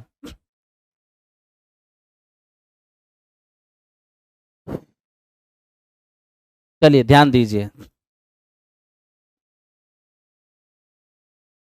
मैं कर दूं। ये देखो, 24 4 कितने, 96। और 24 4 96 कितना हो जाएगा? तो 24 4 96, 24 4 96, 96 और 9 हो जाएगा 105। एक अंक पहले डेसिमल। अब 18 से मल्टीप्लाई करना होगा। देख लो यहाँ पर, 18 6 108, 18 5 90, 90। और मेरे मित्र 10 कितने हो जाएंगे? 100 हो जाएंगे। ठीक है, तो 18 5 90 और 10 100 हो जाएंगे, 2 0। 18 का 18 और एक 19 हो जाएगा। ओके, एक अंक पहले डेसिमल है। ठीक है, और अब देखो नीचे में, तो नीचे में हमें क्या दिख रहा है? 125। तो मैं क्या चाहता हूँ? मैं चाहता हूँ कि 8 से गुना और 8 से भाग कर लो। क्यों? ऊपर हो जाएगा आपका 8 8 64 0। और ये आपका 15 19 8 152। और नीचे कितने हो जाएंगे आपका? 1000। अब ये देखो मेरे दोस्त, यहाँ ध्यान से, एक अंक पहले तो ऑलरेडी डेसिमल था, नीचे 3 जीरो है, तो 4 अंक पहले डेसिमल होगा। तो 15 दशमलव तो क्या आएगा? 15.2 आ जाएगा। बहुत ही सिंपल कंसेप्ट, आप आराम से काम कर सकते हो। ठीक है।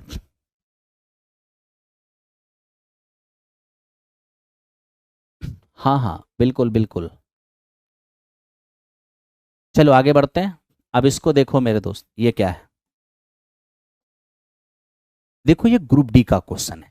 और किस तरीके से इसको तीक्ष्ण बनाया गया है, इसको थोड़ा देखना। अब यहाँ पर क्या कर सकते हो? एक दुकानदार किसी वस्तु को 25% के लाभ पर बेचता है। अब 25% के लाभ का मतलब ये हो गया कि 1/4 के लाभ पर बेचता है। ठीक है, 1/4 के लाभ पर बेचता है। और 1/4 के लाभ का मतलब क्या है? कि अगर हम सीपी और एसपी का रेशियो लें, ये सब हटाइए, ये सब कोई ज़रूरत नहीं है। सीधे कहिए, 25% के लाभ का मतलब क्या है? 100 का चीज़ 125 में बेचना। फिर क्या बोल रहा है? कि सर गलत वजन का प्रयोग करता है और 30% कम तौलता है। 30% कम तौलने का मतलब, पैसा लेता है 1000 ग्राम का और तौल के देता है केवल और केवल 30% कम, यानी 700 ग्राम। ठीक है, बस इसी कैलकुलेट कर लीजिए। आप जैसे ही कैलकुलेट करेंगे, 2 जीरो से 2 जीरो कैंसिल आउट हो गया, 1 जीरो से 1 जीरो भी। तो यहाँ आपका क्या हो जाएगा? 14 25 70, और ये 25 25 125। तो ये 14 और ये मेरे दोस्त हमारा 25। बताइए कितना प्रॉफिट हो जाएगा? प्रॉफिट हो जाएगा 11 की। कितना पर? 14 पर, और इनटू मेरे दोस्त 100। अब आप ये बताइए, 1/14 जो है वो 7.14 है, और यहाँ कितना है हमारा? 11। तो जब भी मल्टीप्लाई होगा 7.14 को 11 से, तो 77 के आसपास आंसर जाएगा। और 77 के पास एक ही ऑप्शन है, और वो ऑप्शन मेरा क्या है? ये मेरे दोस्त देखो, ये हमारा आंसर हो जाएगा। अब कहोगे वो कैसे? अब आप बच्चा थोड़ी ना है। अब देखिए, 11/14 को 11 गुने 1/14 तो लिख ही सकते हैं। तो 11, और आपको पता है 1/14 का मतलब 7.14 होता है। अब आप 11 से मल्टीप्लाई कर लीजिए, 11 4 44, 11 कम 11 4 15 हो जाएगा, और 77 और 1 आपका 78 हो जाएगा। तो इस तरीके से आप आराम से देख पाओगे, कहीं से कोई दिक्कत नहीं है। ठीक है मेरे दोस्त, आ जाओ अब इस क्वेश्चन को देखो, ये क्या है दोस्त मेरे, ये हमें कह रहा है कि सर एक प्रिज्म और पिरामिड का बेस और हाइट इक्वल है। आप बस ये बताओ कि प्रिज्म और पिरामिड के वॉल्यूम वॉल्यूम का, ठीक है, रेशियो क्या होगा। मेरे दोस्त हमसे रेशियो पूछा था और आंसर हमें परसेंटेज में दिख रहा है।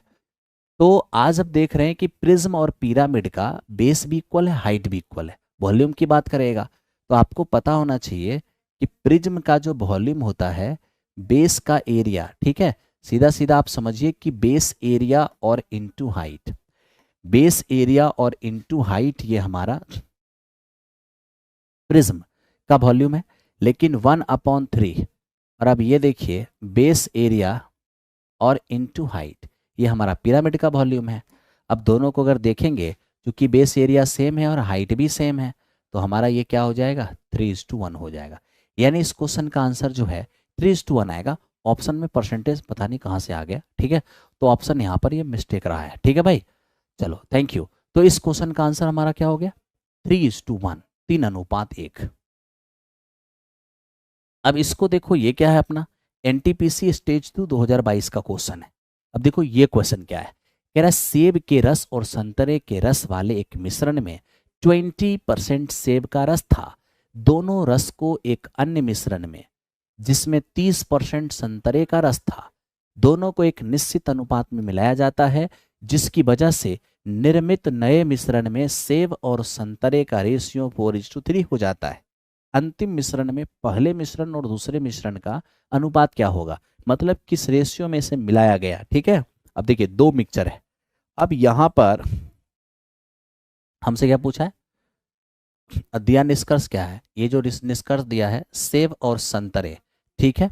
तो मेरे दोस्त ये एप्पल और ऑरेंज, एप्पल और ऑरेंज की बात कर रहा है ना। अब ध्यान से देखना, पहला में क्या है 20% एप्पल, अगर 20% एप्पल होगा तो 80% ऑरेंज होगा, यानी 1:4 हो जाएगा, बिल्कुल ठीक है। फिर क्या देख रहे हैं, दूसरे में 30% संतरा है, अगर 30% ऑरेंज होगा 70% एप्पल हो जाएगा, यानी ये 7:2 हमारा 3 हो जाएगा। लेकिन जब इन दोनों को मिला दिया गया और मिला करके, इन दोनों को मिला करके जो हमने थर्ड मिक्सचर बनाया है, थर्ड मिक्सचर में, ठीक है, थर्ड मिक्सचर में मेरे दोस्त यहां देख लो एप्पल और ऑरेंज का रेशियो 4:3 है। एप्पल और ऑरेंज का रेशियो आपका 4:3 है, ठीक है, 4:3। तो अब आपसे सवाल यह है कि बताइए सर, ये जो हम नए मिश्रण बनाए हैं उसमें पहला और दूसरे बर्तन के मिश्रण को किस रेशियो में मिलाया गया, तो किस रेशियो में मिलाया गया ये हमसे पूछा गया। तो याद रखना किस रेशियो में मिलाया गया, जब भी आपसे पूछेगा तो आपको बस एक ही काम करना है कि तीनों में मिक्सर का वजन सेम कर देना है। ये देखिए 5 है, ये आपका 10 है और ये आपका 7 है। अगर आप यहाँ पर समान करोगे तो तीनों का एलसीएम क्या हो जाएगा 70। 70 बनाने के लिए 14 से, 70 बनाने के लिए 7 से, 70 बनाने के लिए 10 से। अब यहाँ 14 से तो यहाँ भी 14 से, यहाँ 7 से तो यहाँ भी 7 से, यहाँ 10 से तो यहाँ भी 10 से करना होगा। अब मेरे दोस्त यहाँ पर अगर हम काम करेंगे तो 14:1 14 और ये 49 और ये हमारा 40, तो पहला में कितना एप्पल 14, दूसरा में कितना एप्पल 49, और मिलाने के बाद जो बना है उसमें कितना 40। तो जिसको जिसको मिलाया उसको यहाँ लिखना है और मिलाने के बाद जो बना उसको यहाँ लिखना है। और अब आप एलिगेशन लीजिए, जैसे ही एलिगेशन लीजिएगा तो ये हमारा हो जाएगा 9 और ये हमारा हो जाएगा मेरे मित्र क्या 26। क्या हो जाएगा ये 26, यानी 9:26। तो 9:26 कहाँ पर है, ऑप्शन नंबर डी में है। तो डी इस क्वेश्चन का आंसर हो जाएगा और आप बड़ी प्यार से काम कर भी पाएंगे।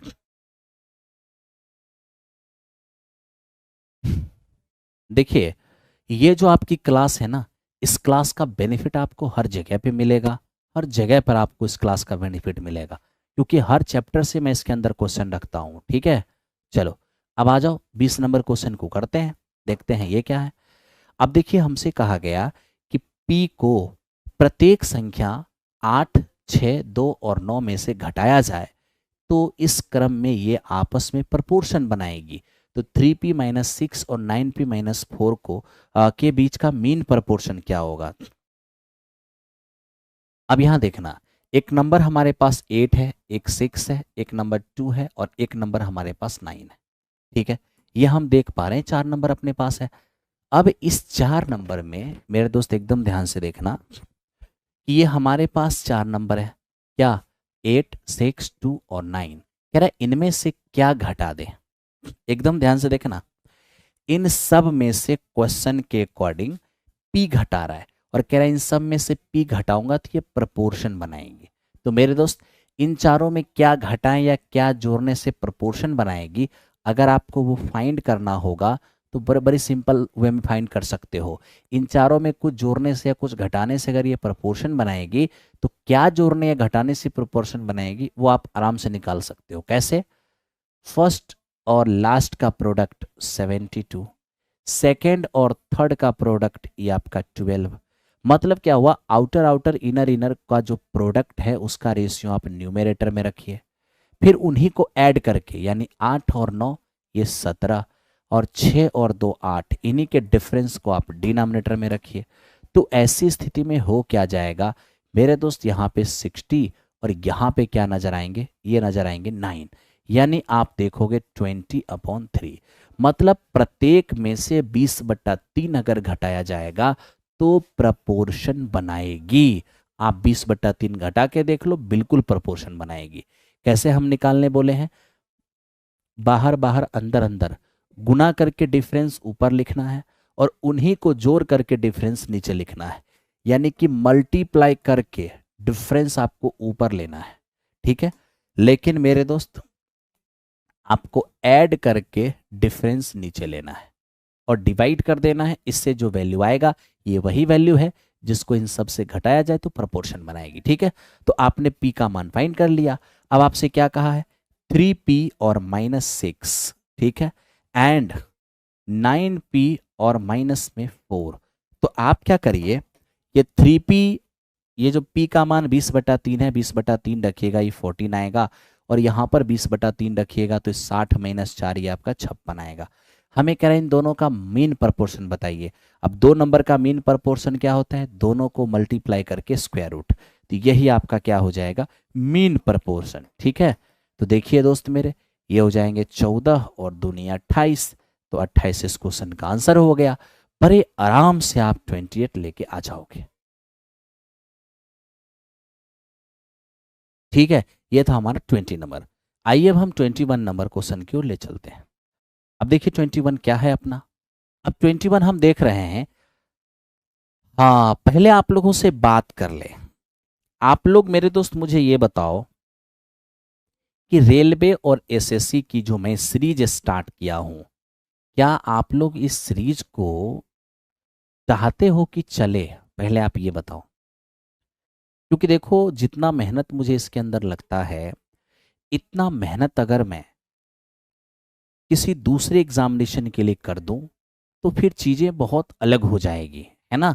लेकिन आपके लिए मैं कर रहा हूं, तो आप अगर इस चीज को कंटिन्यू चाहते हो कि ये चले, तो आपको इसमें अपना भी एफर्ट लगाना होगा, आपको भी शिक्षक के साथ खड़ा होना पड़ेगा। आप ये सोचोगे कि नहीं पूरा मेहनत मैं करूं और आप इसको नहीं, अगर जिस तरीके का इसमें मेहनत लगता है उस तरीके का अगर आप इसमें जोर नहीं लगाओगे तो फिर मुझे कोई दिक्कत नहीं है। फिर वैसी स्थिति में मैं TRE 4.0 के लिए, ठीक है, उसी का मैं कंटिन्यू डिस्कशन कराने लग जाऊंगा, सिर्फ उसी के लिए। फिर रेलवे एसएससी का उसमें इन्वॉल्वमेंट नहीं रखूंगा, क्योंकि मैंने ये जो क्लास है ये सबके लिए सदाबहार रखा है। तो आपको सभी लोगों को इस क्लास के अंदर इन्वॉल्व होना चाहिए, और ताकि मेरे दोस्त आपका ये काम चलता रहे। ठीक है, चलो बहुत बढ़िया। क्योंकि आवश्यकता ही आविष्कार की जननी होता है। अगर आवश्यकता हुई तो अभी तो 30-35 क्वेश्चन है, आगे इसके अंदर बहुत कुछ हम करने लगेंगे। इसलिए आपको मेरे दोस्त काम करना होगा। देखिए क्या है, यदि ए बी और सी इस प्रकार की धनात्मक संख्याएं हैं कि A square B square C square A square का रेशियो ये है, ठीक है, तो मैं आपसे एक सवाल पूछता हूं, कहोगे क्या? मेरे दोस्त मुझे ये बताओ कि ये आपका, ये जो आप देख रहे हो कि A square plus B square is to B square plus C square is to C square plus A square, ये जो आपको दिख रहा है 34, ये 61 और ये 45, पता है मैं क्या चाहता हूं? अगर यहां पर मुझे b माइनस ए, सी माइनस बी और c माइनस ए काम करना है, ठीक है, तो हम कैसे काम करेंगे? अब ये देखिए, हम आपको एक चीज बताते हैं, आप ऐड कर दीजिए सबको। क्यों? क्योंकि इसी का वैल्यू दिया हुआ है मेरे दोस्त कितना, 34, ओके, और इसका वैल्यू कितना दिया हुआ है 61, और इसका वैल्यू कितना दिया है 45। आप ये तीनों को ऐड करिए। जब आप इन सबको ऐड करेंगे ना, 2 बार ए स्क्वायर, 2 बार बी स्क्वायर, 2 बार सी स्क्वायर, यानी twice of A square plus B square plus C square, क्या हो जाएंगे ये? तो ये मेरे दोस्त हमें इन सब को जोड़ दो, इधर ऐड किया ना, इधर भी ऐड कर दो, तो ये 5 और 5 आपका 10 होगा, और ये 9 4 13 1 14 हो जाएगा। अब आप इसको देखिए, ये ए स्क्वायर प्लस बी स्क्वायर और प्लस में सी स्क्वायर, अब 2 जाके इधर घट जाएंगे, 70 हो जाएगा। आपको हो गया हाँ जी सर। अब एकदम फोकस करके यहीं पे देखना मेरे दोस्त, मुझे ये बताओ ए स्क्वायर का मान क्या होगा? इसके लिए तो बी स्क्वायर सी स्क्वायर देखना होगा। देखो बी स्क्वायर सी स्क्वायर का मान है कितना? एक्चुअल में बी स्क्वायर सी स्क्वायर है आपका 61, ठीक है, तो अब बताइए बी स्क्वायर सी स्क्वायर अगर मेरा 61 होगा, तो 70 में अगर 61 घटा देंगे तब तो ये मेरा 9 हो जाएगा। आपको हो गया हाँ जी सर। फिर देखो मेरे दोस्त, हमारा बी स्क्वायर का मान क्या होगा? इसके लिए ए और ए स्क्वायर सी स्क्वायर को देखना होगा, तो ए स्क्वायर सी स्क्वायर कितना है? ये हमारा 45 है।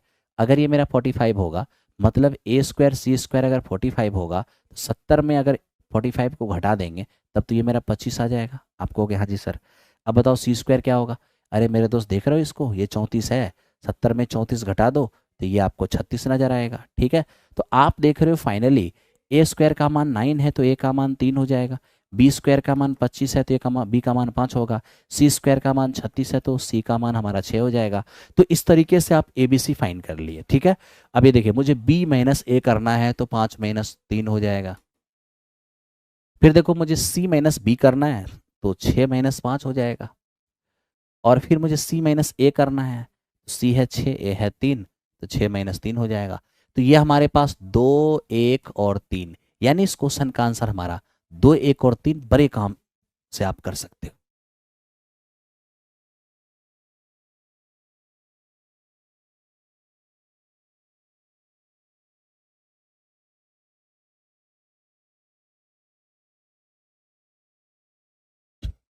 चलो मेरे दोस्त, अब इसको देखते हैं।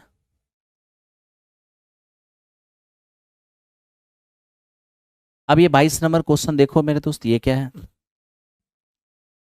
22 नंबर क्वेश्चन हम देख पा रहे हैं कि दो ट्रेनें P और Q स्टेशन S और T एक दूसरे की ओर चलना प्रारंभ करती है। उनके मिलने के बाद S और T तक पहुंचने में P को 4 घंटे 48 मिनट, Q को 3 घंटे 20 मिनट। P का स्पीड इतना है तो Q का स्पीड क्या होगा? अब आप ये देख लो मेरे दोस्त, यहाँ देख लो, 48 मिनट को आप पहले घंटे में बदल लो, ये हो जाएंगे 4/5। अब जब इन दोनों को ऐड करोगे तो एलसीएम तो आपका 5 हो जाएगा, और ये 20 और 4 24, यानी कि 24/5 घंटे, ठीक है। फिर ये इसको आप घंटे में बदल लो तो ये आपका 1/3 हो जाएगा। अगर इसको आप ऐड करोगे 3 + 1/3 तो ये आपका 10/3 हो जाएगा, ठीक है। तो मेरे दोस्त इस तरीके से मैं क्या देख रहा हूँ, मैं ये देख पा रहा हूँ कि हमारे पास एक डेस्टिनेशन है, यहाँ देखना, एक स्टेशन है S और एक स्टेशन है T। यहाँ से P चला है और यहाँ से Q चला है, ठीक है। अब P मेरे दोस्त इधर से इधर की ओर चला है, और Q जो है वो इधर से इधर की ओर चला है। कह रहे कि मिलने के बाद दोनों अपनी यात्रा जारी रखता है। तो मिलने के बाद T और S तक पहुंचने में P को 4 घंटे 48 मिनट, P जो T की ओर जा रहा था, तो मिलने के बाद P को T तक पहुंचने में 24/5 5 घंटे का समय लगा। और मेरे दोस्त मिलने के बाद Q को S तक पहुंचने में क्या 10/3 घंटे का टाइम लगा। P की चाल है 45 किलोमीटर पर आवर। बताइए Q की चाल क्या होगी। ठीक है, कभी भी इस प्रकार का क्वेश्चन आए कि दो अलग अलग स्थान से एक दूसरे की ओर चलना स्टार्ट करे, मिलने के बाद अपने अपने गंतव्य पर जाने में क्या टाइम ले रहा है वो टाइम अगर मालूम हो, तो इस स्थिति में क्या करना है, ये देखिए P का स्पीड और अपॉन Q की स्पीड बराबर रूट के अंदर जिसका स्पीड नीचे लिखे उसका टाइम ऊपर, और जिसका स्पीड ऊपर लिखे हैं उसका टाइम नीचे। P का स्पीड है 45, Q का नहीं जानते। अब ये देखिए Q का टाइम क्या है आपका, Q का मिलने के बाद का टाइम 10/3, ये 10/3 हो जाएगा।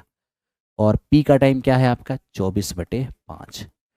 तो आप यहाँ देखेंगे कि 45/Q, 5 ऊपर जाएगा 50 और 72, यानी कि हमारा हो जाएगा 25 और बटे 36। फाइनली ये मुझे 45/Q नजर आएगा, 25/6 नजर आएगा। तो आप इसको देखिए, ये 5 से मेरे मित्र कितनी बार में जाएगा, ये 9 बार में जाएगा। तो Q बराबर क्या 9 गुने 6 यानी कि 54। तो इस तरीके से आप मेरे दोस्त 54 देख पाएंगे।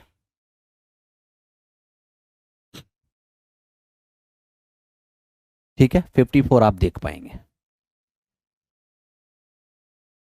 आइए चलिए चलते हैं नेक्स्ट क्वेश्चन पर। पीडीएफ भी मिलता है क्या, हाँ मिलता है। इसका पीडीएफ मिलता है प्लेटफॉर्म बाय नवीन कुमार सिंह टेलीग्राम पर, आप लोग वहां से इसका पीडीएफ देख लीजिए। अब इसको देखो मेरे दोस्त, अभी देखो रेनू एक ट्रेन के भीतर बैठी हुई है जो 50 किलोमीटर पर आवर की स्पीड से चल रही थी।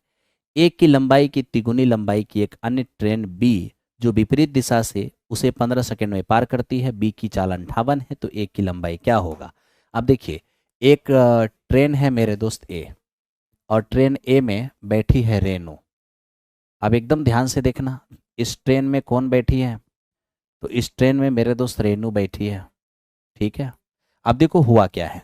पहली बात, ट्रेन जिस ट्रेन में रेनू बैठी है वो 50 किलोमीटर पर आवर है।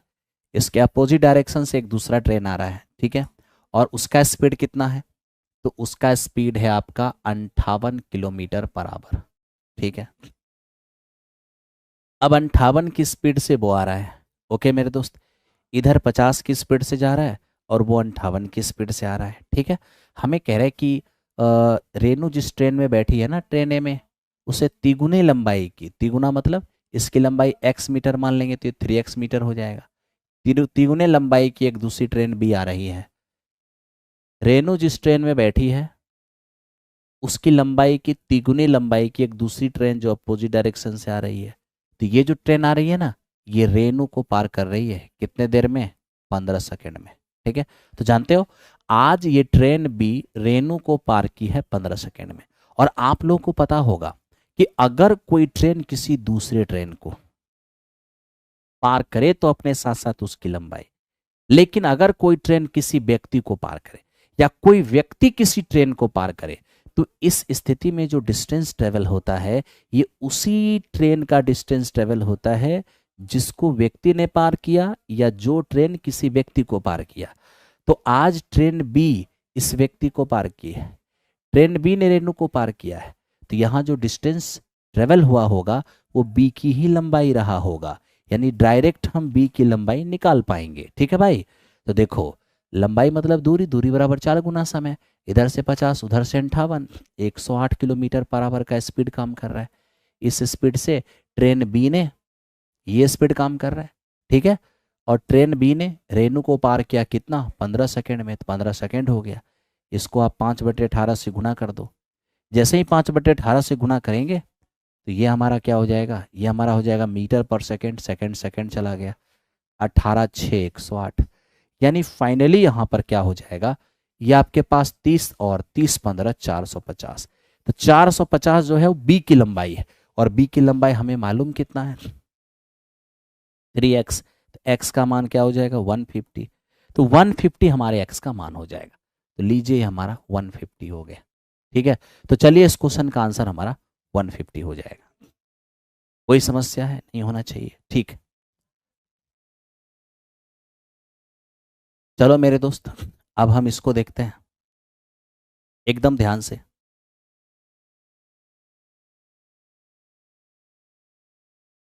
अब इसको देखो, ये क्या है।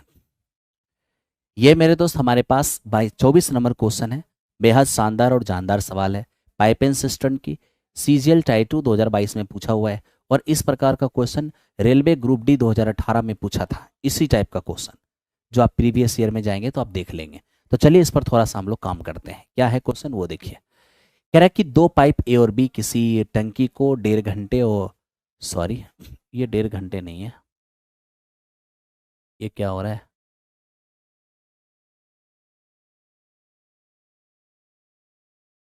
हम्म।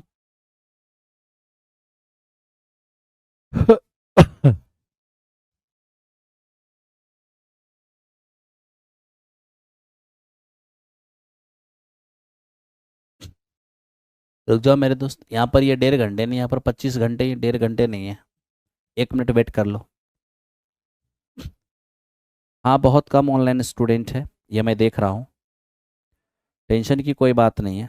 कितने नंबर क्वेश्चन है? 24।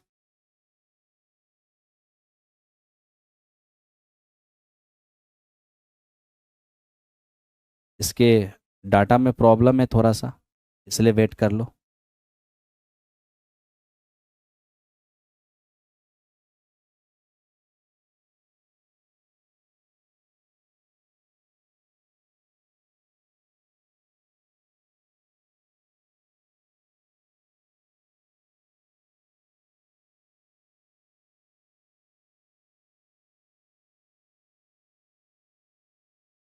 आओ मेरे दोस्त, ये आपका 12:30 है। 12:30 मिल गया। आप हार्ड क्वेश्चन को इतना इजी कैसे बना देते हैं? आप मेरे दोस्त ध्यान दो, बहुत आसान क्वेश्चन है, आप ध्यान तो दो। अब देखो ये क्वेश्चन क्या है। कह रहा है कि दो पाइप ए और बी एक टंकी को 12:30 घंटे और 25 घंटे में भर सकता है। दोनों पाइप को एक साथ खोला गया तो यह पाया गया कि तली में एक रिसाव के कारण टंकी को भरने में 1 घंटे 40 मिनट अधिक लगते हैं। यदि टंकी भरी हुई है तो टंकी का 70% हिस्सा अकेले रिसाव कितने देर में खाली करेगी? पहले आप इस चीज को थोड़ा समझना। कहोगे क्या समझना है? ए और बी मेरे मित्र, यहाँ पर दो रिसाव है, सॉरी रिसाव कह रहे हैं, ये दो भरने वाला पाइप है। एकदम अच्छे से देखना, बहुत महत्वपूर्ण है ये क्वेश्चन। एमबीबीआई किसी भी एग्जामिनेशन के लिए एमबीबीआई है। देखो है क्या, 12:30 का मतलब 25/2। ए 25/2 घंटे में भर सकता है और बी इसको 25 घंटे में भर दे रहा है। ठीक है, हमें क्वेश्चन क्या कहा? ए भर सकता है 12:30 घंटे में, बी भर सकता है 25 घंटे में। लेकिन इन दोनों को स्टार्ट किया, ए और बी को स्टार्ट किया भरने के लिए, तो पता ये चला कि इसके साथ में एक रिसाव भी चल रहा है। मतलब ए बी दो ही नल था। अब ये दोनों मेरे दोस्त हम भरने के लिए खोल दिए। पता चला कि जब हम ये दोनों को खोले ना, तो हमने ये देखा कि इसके साथ साथ तली में एक छिद्र हो गया है, उससे पानी निकल भी रहा है। ठीक है, तो हमने तो खोला था ए और बी को भरने के लिए, लेकिन इसके साथ तली में एक रिसाव हो गया जिससे पानी रिस भी रहा है, थोड़ा थोड़ा बाहर भी निकल रहा है। तो मेरे दोस्त थोड़ा थोड़ा बाहर भी निकल रहा है और ए बी दोनों भर भी रहे हैं। तो ऐसी स्थिति में क्या हो गया कि भरने में जो टाइम लग रहा है, भरने में जो टाइम लग रहा है वो टाइम कुछ और नहीं, ए बी के द्वारा, यहां ध्यान देना, ए बी के द्वारा भरने का जो पुराना टाइम था उससे थोड़ा ज़्यादा लग रहा है। कितना ज़्यादा लग रहा है? उससे ज़्यादा लग रहा है 1 घंटे 40 मिनट। 40 मिनट को घंटे में बदल लो तो मेरे दोस्त ये हो जाएंगे आपका 3 और ये दो हो जाएंगे, 20 दूनी 40 और 20 तिया 60। एकदम ध्यान से देखो। तो 1 घंटे अब प्लस 2/3 यानी कि 3 और 2 5, 5/3 घंटे ये आपको नजर आएंगे। ठीक है, तो कहने का मतलब ये है कि ए बी तो रिसाव वाली नल था, सॉरी रिसाव कह रहे हैं, मेरा भी दिमाग खराब है। अरे ए और बी भरने वाला है ना, ए भर सकता है इतना देर में, बी भर सकता है इतना देर में। ए बी को मैं स्टार्ट किया भरने के लिए, लेकिन इसके साथ एक रिसाव नल यानी लीक भी स्टार्ट हो गया जिससे थोड़ा पानी भी बाहर निकल रहा है।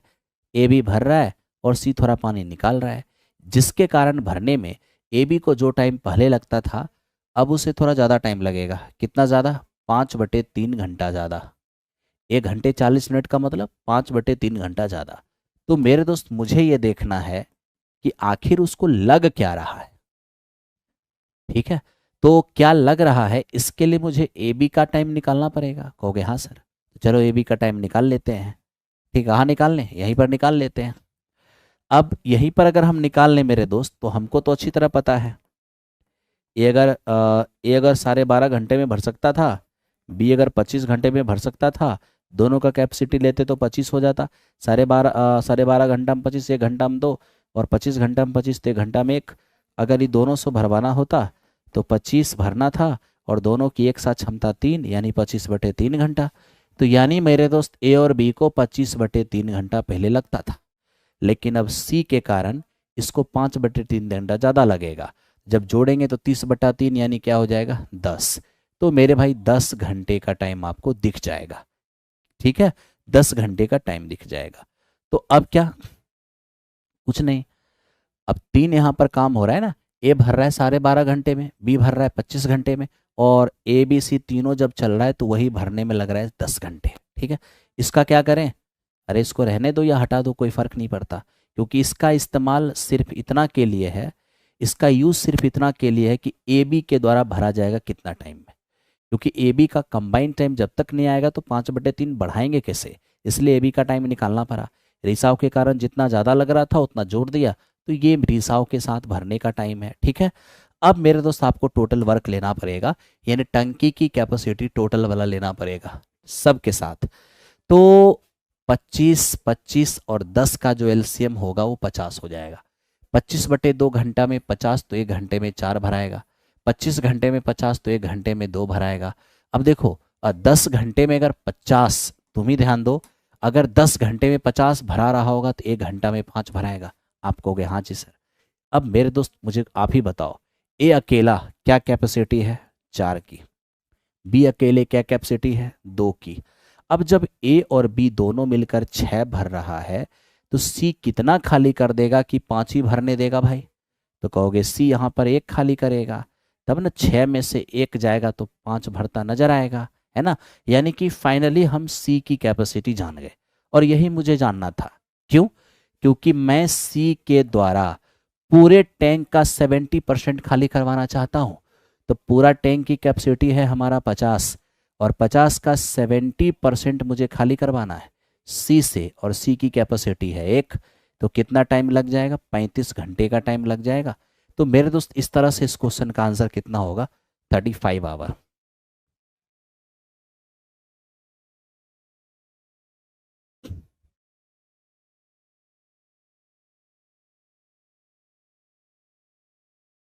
Hello hello.